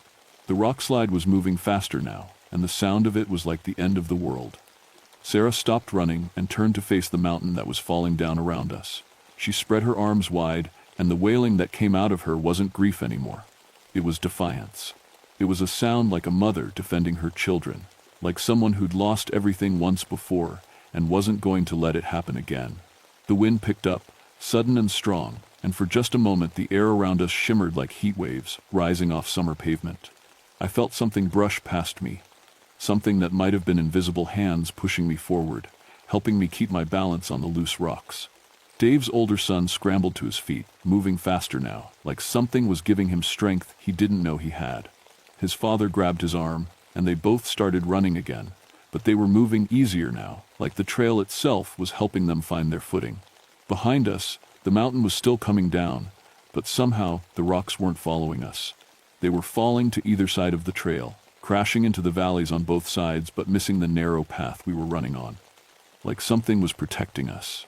Like Sarah McKinnon, who'd thrown herself off this mountain more than 100 years ago, was using whatever power she had left to make sure we didn't die the same way she had. We made it to the parking area just as the main slide hit the bottom of the mountain. The sound was incredible, like every thunderstorm you've ever heard all happening at once. Trees that had been growing on that mountain for decades were snapping like twigs. Rocks the size of houses were bouncing down the slopes like marbles. But we were safe. All four of us, breathing hard and covered with dust and small cuts from flying stone chips, but alive. I looked back up the trail we'd just run down and saw that it wasn't there anymore. The whole path, from where we stood all the way up to where Widow's Peak used to be, was buried under tons of rock and debris. If we'd been 5 minutes slower getting off that mountain, we would have been buried with it. "My God," Dave Mitchell said, staring up at what was left of the peak. "My God, she saved us." I was about to answer him when I saw her one more time. Sarah was standing at the edge of the rock slide, where the trail used to begin. She looked different now, not as solid as she had before, more like morning mist that might blow away any second. But she was smiling, and for the first time since I'd seen her, she looked peaceful. She raised one hand, not pointing this time, just waving goodbye. Then she turned and walked into the pile of rocks and debris and disappeared. The wailing stopped, the mountain stopped shaking. Even the wind died down to nothing. It was over. The official report called it a geological event, a combination of recent rainfall, temperature changes, and natural erosion that caused a massive rock slide on November 15, 1972. The experts said it was the kind of thing that happens in old mountains sometimes, and we were lucky no one was hurt. They were right about us being lucky. Bill Henderson asked me a lot of questions about what I'd seen up there, and I told him the truth, mostly. I said I'd heard some strange sounds that might have been wind through rock formations, and that I'd spotted what looked like a hiker in light clothing who disappeared before I could make contact. I said the trail had seemed unstable, and that's why I'd recommended the Mitchell family turn back. I didn't mention the bare footprints, or the way Sarah had run alongside us without touching the ground, or how the rocks had seemed to avoid the trail while we were escaping. Some things don't belong in official reports. Dave Mitchell and his sons came by the ranger station a few days later to thank me for getting them off the mountain safely. Dave shook my hand and looked me in the eye, and I could tell he understood that we'd experienced something together that most people wouldn't believe. "You think she's at peace now?" he asked, quietly, while his sons were looking at maps of other trails they might want to hike. I thought about that for a while before answering. "I think she did what she needed to do," I said finally. "I think she's been trying to warn people about that rock slide for more than 100 years, and now she can rest." Dave nodded. "My dad always said the dead don't stick around unless they have unfinished business. Maybe saving us was her business." After they left, I sat in my office and thought about Sarah McKinnon, a young Irish woman who'd lost her husband in a war and couldn't bear to live without him, who'd climbed to the highest point she could find and jumped, hoping to end her pain. But instead of finding peace, she'd gotten stuck somehow, bound to that mountain, watching people come too close to the same kind of death she'd chosen for herself. And for more than a century, she'd been trying to warn them away, to save them from making her mistake. Maybe that was her punishment, or maybe it was her gift. Maybe both. The trail to Widow's Peak was permanently closed after the rock slide. Too dangerous to rebuild, the experts said, and they were probably right. But sometimes, on quiet days when I'm working the trails nearby, I still hear things that sound like voices on the wind. Not the wailing anymore. That stopped after the mountain came down. Now it's different sounds, laughter sometimes, or singing like someone who's finally happy. I never saw Sarah again after that day in November, but I think about her often. I think about how she spent more than 100 years trying to save the lives of strangers, how she used whatever power she had left to protect people she'd never met. That's love, I suppose, the kind that doesn't end just because you die. My daughters are older now, living their own lives in the city. But when they come to visit, I tell them the story of Widow's Peak, the real story, not the one in the official reports. I tell them about Sarah McKinnon, and how sometimes the dead look after the living in ways we don't expect. They listen politely, the way children do when their father tells them old mountain tales, but I see something in their eyes that tells me they understand. This is a place where the past doesn't stay buried, where love and loss and sacrifice leave marks that time can't erase. 18 years I've been working these mountains, and I've learned that there are things up here older and deeper than any government report can explain. Things that connect us to the people who came before, who lived and died and loved in these same hills and valleys. The mountains remember everything, and sometimes, when someone needs saving, they send that memory back to help. I'm retiring next spring, but I'll keep coming back to these trails. Not as a ranger anymore, just as someone who understands that we're not alone up here, that we're part of something bigger than ourselves. And on quiet days, when the wind is just right, I'll listen for Sarah's voice. Not the wailing this time, but the sound of a woman who finally found the peace that had been waiting for her all along. The sound of someone who came home at last.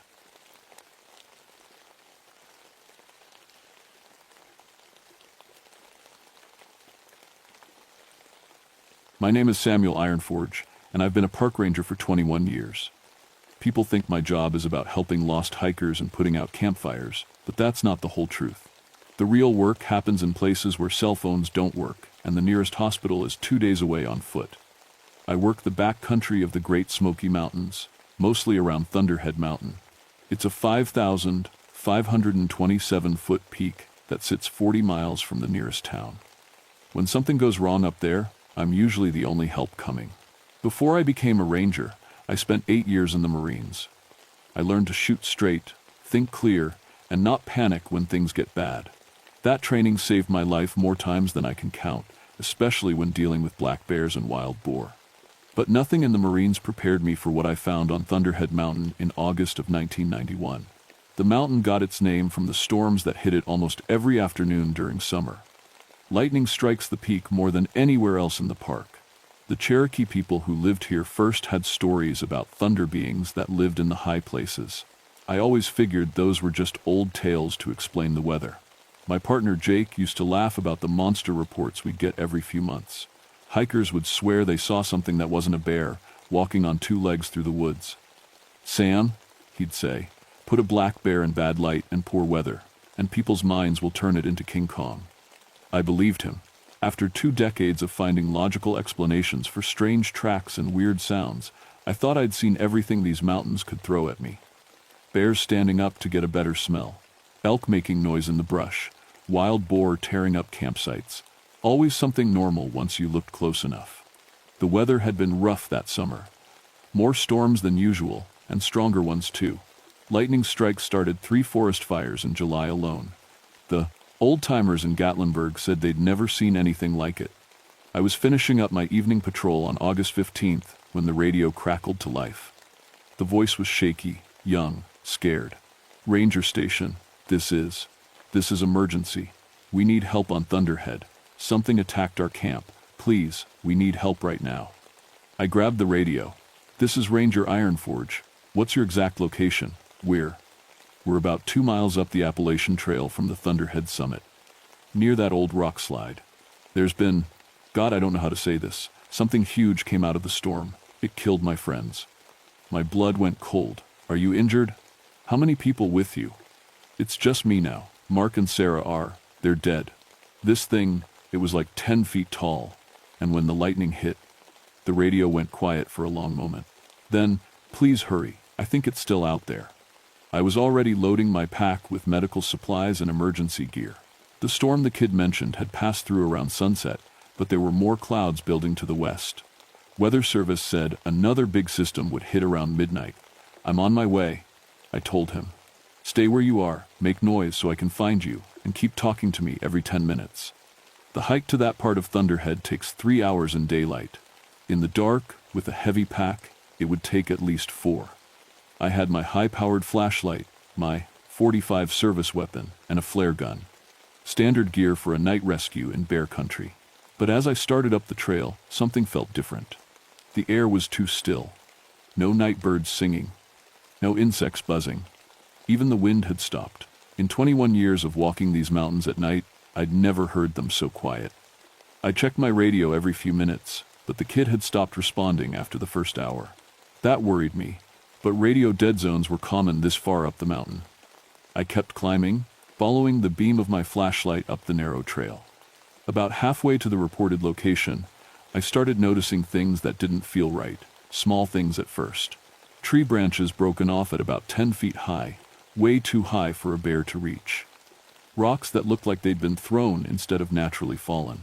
The smell of ozone in the air, like the moment before lightning strikes. Then I found the first track. It was pressed deep into the mud beside a small creek. At first glance, it looked almost human. 5 toes, a heel, an arch. But it was huge. Maybe 18 inches long and 8 inches wide. The depth of the impression meant whatever made it weighed at least 400 pounds. I knelt down and shined my light on it carefully. The toe marks were strange, too long, with what looked like claw marks at the tips. But the strangest thing was around the edges of the track. The mud was slightly melted, like something very hot had stepped there. I took photos and made a plaster cast, standard procedure for unusual animal sign. But my hands were shaking as I worked. In all my years tracking bears, elk, and even mountain lions, I'd never seen anything like this. The silence was getting worse. No owl calls, no rustling in the brush, no sound at all except my own breathing and heartbeat. Every instinct I developed as a Marine and a Ranger was telling me something was very wrong. I loaded a round into my pistol and kept climbing toward whatever was waiting for me in the dark. The kid's campsite looked like a war zone. I found it just after midnight, about where he said it would be. 3 tents arranged in a triangle around a fire pit, but everything was destroyed. The tents were shredded, not clawed but burned through like someone had taken a blowtorch to them. Sleeping bags and gear scattered everywhere, some of it hanging in trees 20 feet off the ground. I called out, "Hello, Ranger Ironforge, where are you?" No answer. Just that unnatural silence that had been following me up the mountain. I swept the area with my flashlight, trying to piece together what happened. The fire pit was strange. The rocks around it were melted and fused together like glass. That takes temperatures of over 2,000 degrees. No normal campfire burns that hot. Then I found the first body. Mark was about 30 yards from the camp, lying face down next to a big oak tree. When I turned him over, I had to fight not to throw up. He'd been burned, but not by fire. His chest and arms looked like he'd been struck by lightning, with those telltale fern-pattern burns across his skin. But there was no burn damage to his clothes or the ground around him. I'd seen lightning strike victims before. This looked similar, but wrong somehow, too precise. Lightning doesn't usually kill you without burning your clothes or leaving char marks on nearby trees. "Sarah," I called out, "if you can hear me, I'm here to help." I found her about 50 yards away, near the edge of a steep drop-off.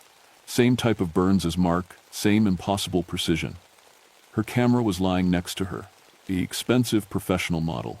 I checked it, and the film had been completely melted inside the case. But no sign of the third hiker, the one who'd called for help. I was examining Sarah's body when I heard it, a sound like a tree falling, but with a rhythm to it. Slow, heavy footsteps coming up the trail behind me. I drew my weapon and spun around, flashlight beam cutting through the darkness. "Who's there?" "This is a park ranger." The footsteps stopped. I waited, barely breathing, finger on the trigger. My light showed maybe 50 feet of trail before it disappeared into the trees. Nothing moving, no reflection, from eyes or metal. Then I heard breathing. Not human breathing. Something much larger, like a horse or a bull, but slower and deeper. Each breath sounded like wind through a cave. "I'm armed," I called out, trying to keep my voice steady. "Identify yourself." The breathing stopped. Then, very softly, I heard what sounded like electricity crackling, like when you rub a balloon on your hair, but much louder. My flashlight started flickering. Then my radio began picking up static. All my electronic gear was going haywire, needles jumping on my compass, digital watch display scrambling. That's when I saw the eyes. 2 points of blue-white light, about 10 feet off the ground, watching me from the tree line, not reflecting my flashlight beam, producing their own light, like small stars floating in the darkness. I raised my pistol. "Stay back." The eyes moved, gliding smoothly to the left, then right, like whatever they belonged to was studying me. The electrical crackling got louder, I could smell ozone again, stronger now, making my nose tingle. My flashlight died completely. The only light came from those impossible eyes and the faint glow of my watch face. In the darkness, I could hear something moving through the trees. Not footsteps now, but branches breaking, rocks sliding, like something massive was circling the camp. I fumbled for my flare gun with my free hand, never taking my eyes off those blue lights. When I found it, I aimed up and fired. The flare burst above the trees, bathing everything in red light for maybe 30 seconds. In that brief moment, I saw it clearly. It stood between two large pine trees, partially hidden but unmistakable. Humanoid but wrong in every way. 10 feet tall, covered in dark hair or fur, with arms that hung almost to the ground. The head was huge, more like a bear's than a human's, but it stood perfectly upright on two legs. But the worst part was its skin. In the flare light, I could see electricity dancing across its body like street Elmo's fire. Blue sparks jumped between its fingers. Its eyes weren't just glowing, they were like looking into lightning bolts. The flare died, and everything went black again. I heard that crackling sound again, much closer now. Then a voice, deep and rumbling like distant thunder, speaking words I didn't understand. It might have been Cherokee, or maybe something much older. Whatever it was trying to communicate. I kept my gun pointed toward where I'd seen it, but my hands were shaking so bad I couldn't have hit anything. What do you want? The answer came as a flash of light so bright it left spots in my vision. When my sight cleared, the creature was gone. But carved into the tree trunk behind where it had stood, burned deep into the wood, was a symbol I'd seen before in old Cherokee drawings. A jagged line representing lightning enclosed in a circle. My radio crackled back to life. Ranger Ironforge, this is base station. Do you copy? I grabbed the radio with a trembling hand. Base, this is Ironforge. I need backup and a medical team at the Thunderhead Trail coordinates I logged. Multiple fatalities. Roger that. What's the situation? I looked around at the melted campfire, the burned bodies, the symbol carved into the tree by something that shouldn't exist. Lightning strike, I said finally. Multiple lightning strikes. It was the only explanation anyone would believe. But as I waited for backup, sitting in the dark with two dead hikers and the smell of ozone still in the air, I knew I'd encountered something that had nothing to do with weather and everything to do with the old stories the Cherokee used to tell about the things that lived in the high places. The thunder being was real, and it was protecting its mountain. The next 3 weeks were the worst of my career. I filed my report about the lightning strike deaths, but I couldn't stop thinking about what I'd really seen up there.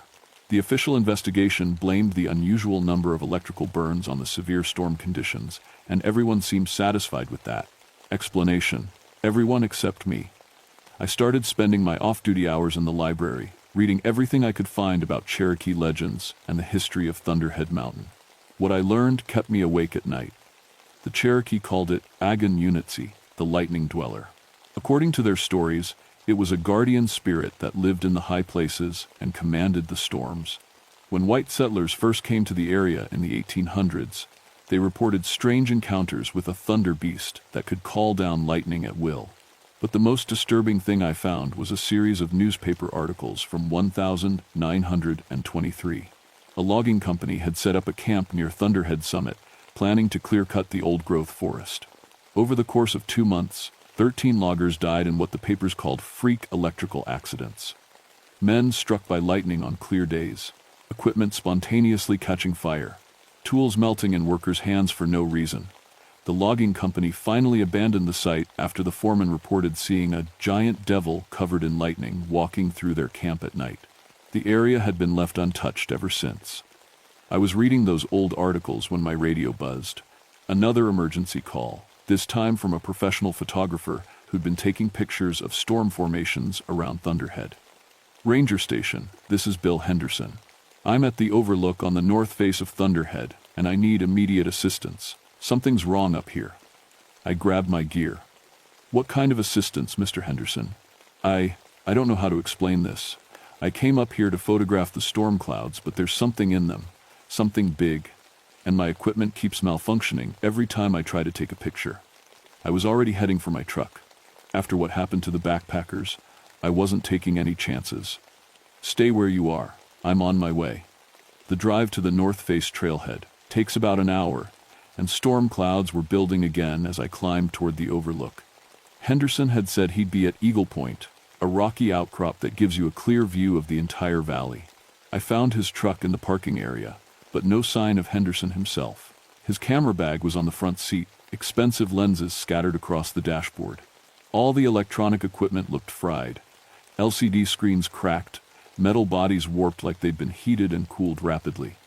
The trail to Eagle Point is only half a mile, but it's steep and exposed. As I climbed, I could feel electricity in the air. My hair was standing up, and every piece of metal I was carrying felt warm to the touch. I found Henderson's body at the overlook. He was lying flat on his back on the rocky ledge, arms spread wide, staring up at the sky. Like the backpackers, he showed signs of severe electrical burns, but his clothes and the ground around him were untouched. His expensive camera was beside him, the lens cap melted into a solid lump of plastic.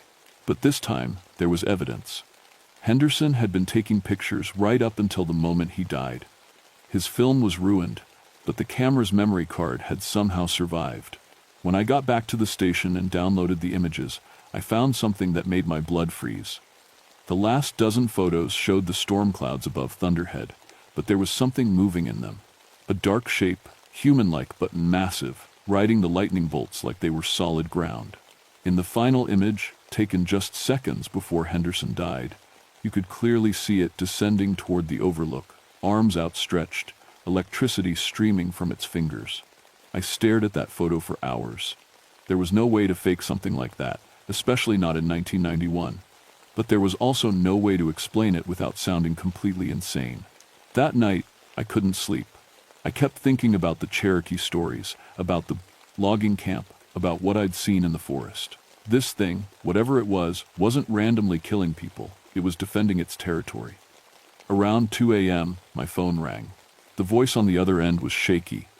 Elderly. Ranger Ironforge? This is Mildred Webb. I'm sorry to call so late, but something terrible has happened to my husband. I knew the Webbs. They were both in their 70s, experienced hikers who'd been coming to the Smokies for decades. If they were calling for help, it was serious. What's wrong, Mrs. Webb? Harold went for a sunrise hike up to Thunderhead this morning.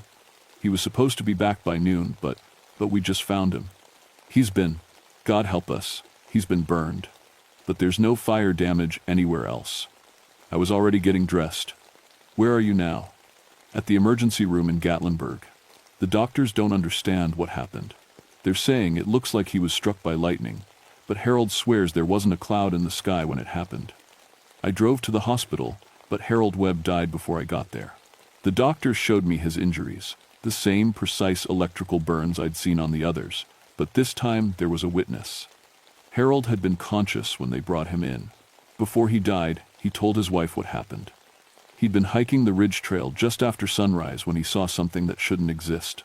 A creature standing on top of a boulder, 10 feet tall, covered in electricity like a living storm cloud. When it saw him, it raised one hand and pointed at him. Lightning came out of its finger. Harold threw himself behind a tree just as the bolt hit, which probably saved his life for a few extra hours. But the electrical energy had jumped from the tree to him, burning him from the inside out. He kept saying it wasn't an animal. Mrs. Webb told me through her tears. He said it was something else, something old and angry that didn't want people on the mountain anymore. Standing in that hospital hallway, looking at the fourth victim in less than a month, I realized the truth that I'd been trying to avoid. The thunder being wasn't just real, it was escalating. Each attack had been more direct, more aggressive. First the backpackers in the dark during a storm, then the photographer in broad daylight. Now Harold Webb on a clear morning with perfect visibility. It was sending a message, stay off my mountain. But as a park ranger, I couldn't just close down a major trail system without proof that would satisfy bureaucrats and lawyers. I needed evidence that would hold up to official scrutiny. I needed to confront this thing directly and live to tell about it. I went home and started planning. If the Thunder Being wanted to defend its territory, I was going to give it a fight. I just hoped I was smart enough to survive it. I spent 3 days preparing for what I knew would be my last trip up Thunderhead Mountain. I couldn't use normal weapons against something that controlled electricity. My gun, radio, and flashlight would be useless the moment that thing got close. So I went old school. A hunting knife, a compass, waterproof matches, and an emergency whistle. Everything non-electronic that might help me survive. I also studied everything I could find about electromagnetic fields and electrical grounding. If this creature was essentially a living lightning bolt, there had to be ways to protect myself, or at least avoid being its easiest target. The Weather Service predicted major thunderstorms for August 30th, starting around sunset. Perfect. If I was right about the connection between the thunder being and storm activity, that would be when it was strongest. But it would also be when I might have the best chance to understand what it really was. I told my supervisor I was doing a routine patrol of the high country and would be back the next morning. Then I started hiking up Thunderhead just after lunch, giving myself plenty of time to reach the summit before the storms hit. The mountain felt different that day. More alive somehow. The air was thick and still, but I could feel energy building like pressure behind a dam. Birds were flying lower than usual. Squirrels and chipmunks had disappeared completely. Even the insects were quiet. About halfway up, I started finding more of those strange tracks. They were everywhere now, pressed deep into the trail, circling trees, leading off into the thick forest on both sides. Some were fresh, made within the last few hours. Others looked weeks old, but were perfectly preserved, as if the ground around them had been baked hard by intense heat. I also found trees with that same lightning symbol burned into the bark. Dozens of them, like territorial markings. They formed a rough circle around the upper part of the mountain, starting at about 4,000 feet elevation. Warning signs. I was entering its domain. I reached the summit just as the first clouds started building to the west. Thunderhead's peak is mostly bare rock, with just a few stunted trees and some scattered boulders. There's an old fire tower there, abandoned since the 1962, that gives you a view for miles in every direction. I climbed up into the tower and settled in to wait. If the thunder being was going to show itself, this is where it would happen. The storm hit just after sunset. I've seen a lot of mountain thunderstorms, but this one was different. The lightning didn't flash randomly. It moved in patterns, like something was controlling it. Bolts would strike the same spots over and over, or dance between the peaks in ways that defied everything I knew about electricity. And then, in one brilliant flash that lit up the entire mountain, I saw it. The thunder being stood on a boulder about 100 yards away, arms raised toward the sky, electricity flowing around it like water. It was even bigger than I'd thought, at least 12 feet tall, with massive shoulders and arms that looked like they could tear trees out of the ground. But it wasn't an animal. Not exactly. In that moment of perfect visibility, I could see that it was partially transparent, like it was made of energy as much as flesh. Its skin rippled with constant electrical discharge. Its eyes weren't just glowing. They were pure light, like looking into the heart of a lightning bolt. It saw me in the tower and let out a roar that wasn't heard so much as felt. The sound rolled across the mountain like thunder, shaking the metal structure I was hiding in. Then it started walking toward me. Each step it took sent sparks flying from the ground. When lightning struck near it, the bolts seemed to bend toward its body, feeding it, making it brighter and more solid. This thing didn't just command storms, it was powered by them. I climbed down from the tower and started backing away, but there was nowhere to go. The summit of Thunderhead is surrounded by steep drops on 3 sides. The only way down was past the creature, and it was blocking that path. It stopped about 50 feet away and spoke. The words were in Cherokee, but somehow I understood them. Maybe it was speaking directly into my mind, or maybe fear had made me more aware than I'd ever been before. "You do not belong here," it said.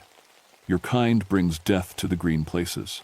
Go back to your valleys and your roads and your cities. Leave the high places to those who were here first." I found my voice, though it came out as barely a whisper. "I'm not here to hurt anything. I just want to understand. Understanding is not for you. Understanding comes only through becoming one with the storm. Would you like to understand as the others did?" It raised one massive hand, and electricity began crackling between its fingers. I could feel the hair on my arms standing up. The air tasted like copper and ozone. "Wait," I said desperately. "I've read the old stories. The Cherokee respected you. They knew you were here. I respect you too." The creature tilted its head, considering. The first people knew the proper ways. They took only what they needed. They left the sacred places undisturbed. But your people see a mountain and want to cut it down, see a forest and want to burn it, see running water and want to poison it. It was talking about the logging camp, about the development pressures that threatened every wilderness area in the country. This wasn't just a territorial dispute. It was environmental protection on a scale I'd never imagined. Not all of us are like that, I said. Some of us are trying to protect these places. Show me. The command hit me like a physical force. I knew instinctively what it meant. This was a test. The Thunder Being was offering me a choice. Prove my commitment to protecting its mountain, or join the others who had died. How? I asked. Instead of answering, it gestured toward the storm clouds above us. Lightning was striking all around the summit now, hitting the same spots repeatedly, building up electrical charge in the rocks and metal of the old fire tower. Then I understood. It wanted me to trust it completely, to stand in the middle of a lightning storm and believe that it would protect me if my intentions were pure. It was insane. It was also the only chance I had of surviving this encounter. I walked to the center of the summit, directly under the worst of the lightning activity, and raised my hands toward the sky. I swear to protect this mountain and everything on it. I swear to keep people away from the places where they don't belong. I swear to remember what I've seen here and to honor it. The Thunder Being watched me for a long moment. Then it nodded and spoke one word in Cherokee that I somehow knew meant truth. Lightning struck. The bolt hit me directly, but instead of burning me alive, it felt like being filled with liquid light. Every nerve in my body exploded with energy, but it didn't hurt. It was like touching the fundamental force that powers the universe. For just a moment, I could see what the Thunder Being saw. The mountain as a living entity, connected to every plant and animal and stone. The storm as a cleansing force, washing away pollution and decay. The creature itself as a guardian spirit that had protected this place for thousands of years. Then the vision ended, and I collapsed to the ground, unconscious. I woke up 12 hours later in a hospital bed in Gatlinburg. The official report said I was struck by lightning during a routine patrol and found by search and rescue teams the next morning. The doctors couldn't explain why I survived a direct lightning strike with only minor burns and temporary paralysis. They called it a miracle. I knew better. When I was discharged 3 days later, I found that my supervisor had left a message. There had been complaints from hikers about unusual electrical activity on Thunderhead, and park management was considering closing the upper trails until they could investigate. I called him back immediately. "Don't close the trails," I said. "But we need to put up warning signs about severe weather conditions. And we need to limit group sizes to no more than 4 people at a time." Why the restrictions? I thought about the Thunder Being's words, about the difference between taking only what you need and destroying everything you touch. Large groups cause too much damage to the ecosystem. Smaller parties will be safer and have less environmental impact. He agreed, and within a month, new regulations were in place. Group size limits, mandatory weather awareness training, and enhanced storm warning systems. To hikers, it looked like reasonable safety measures. To the Thunder Being, I hoped it looked like good faith effort to protect its domain. The strange deaths stopped. Over the next 2 years, I had 3 more encounters with the creature, always during major storms. But these weren't confrontations, they were more like check-ins. It would appear at the edge of my vision, watch me for a few minutes, then disappear back into the lightning. I kept my promise. When developers tried to build a cell tower on Thunderhead's north face, I buried their environmental impact study in paperwork and regulations until they gave up. When a mining company showed interest in the mineral rights near the summit, I made sure their geologists got lost on every survey trip until they decided the area was too difficult to access. Some people called me overzealous. My supervisor occasionally questioned my enforcement decisions. But the mountain stayed protected, and no one else died from freak lightning strikes. I retired from the Park Service in 2010, after 39 years of service. At my retirement party, they gave me a plaque that called me Guardian of the High Country. If they only knew how accurate that title was. These days, I live in a cabin about 10 miles from Thunderhead's base.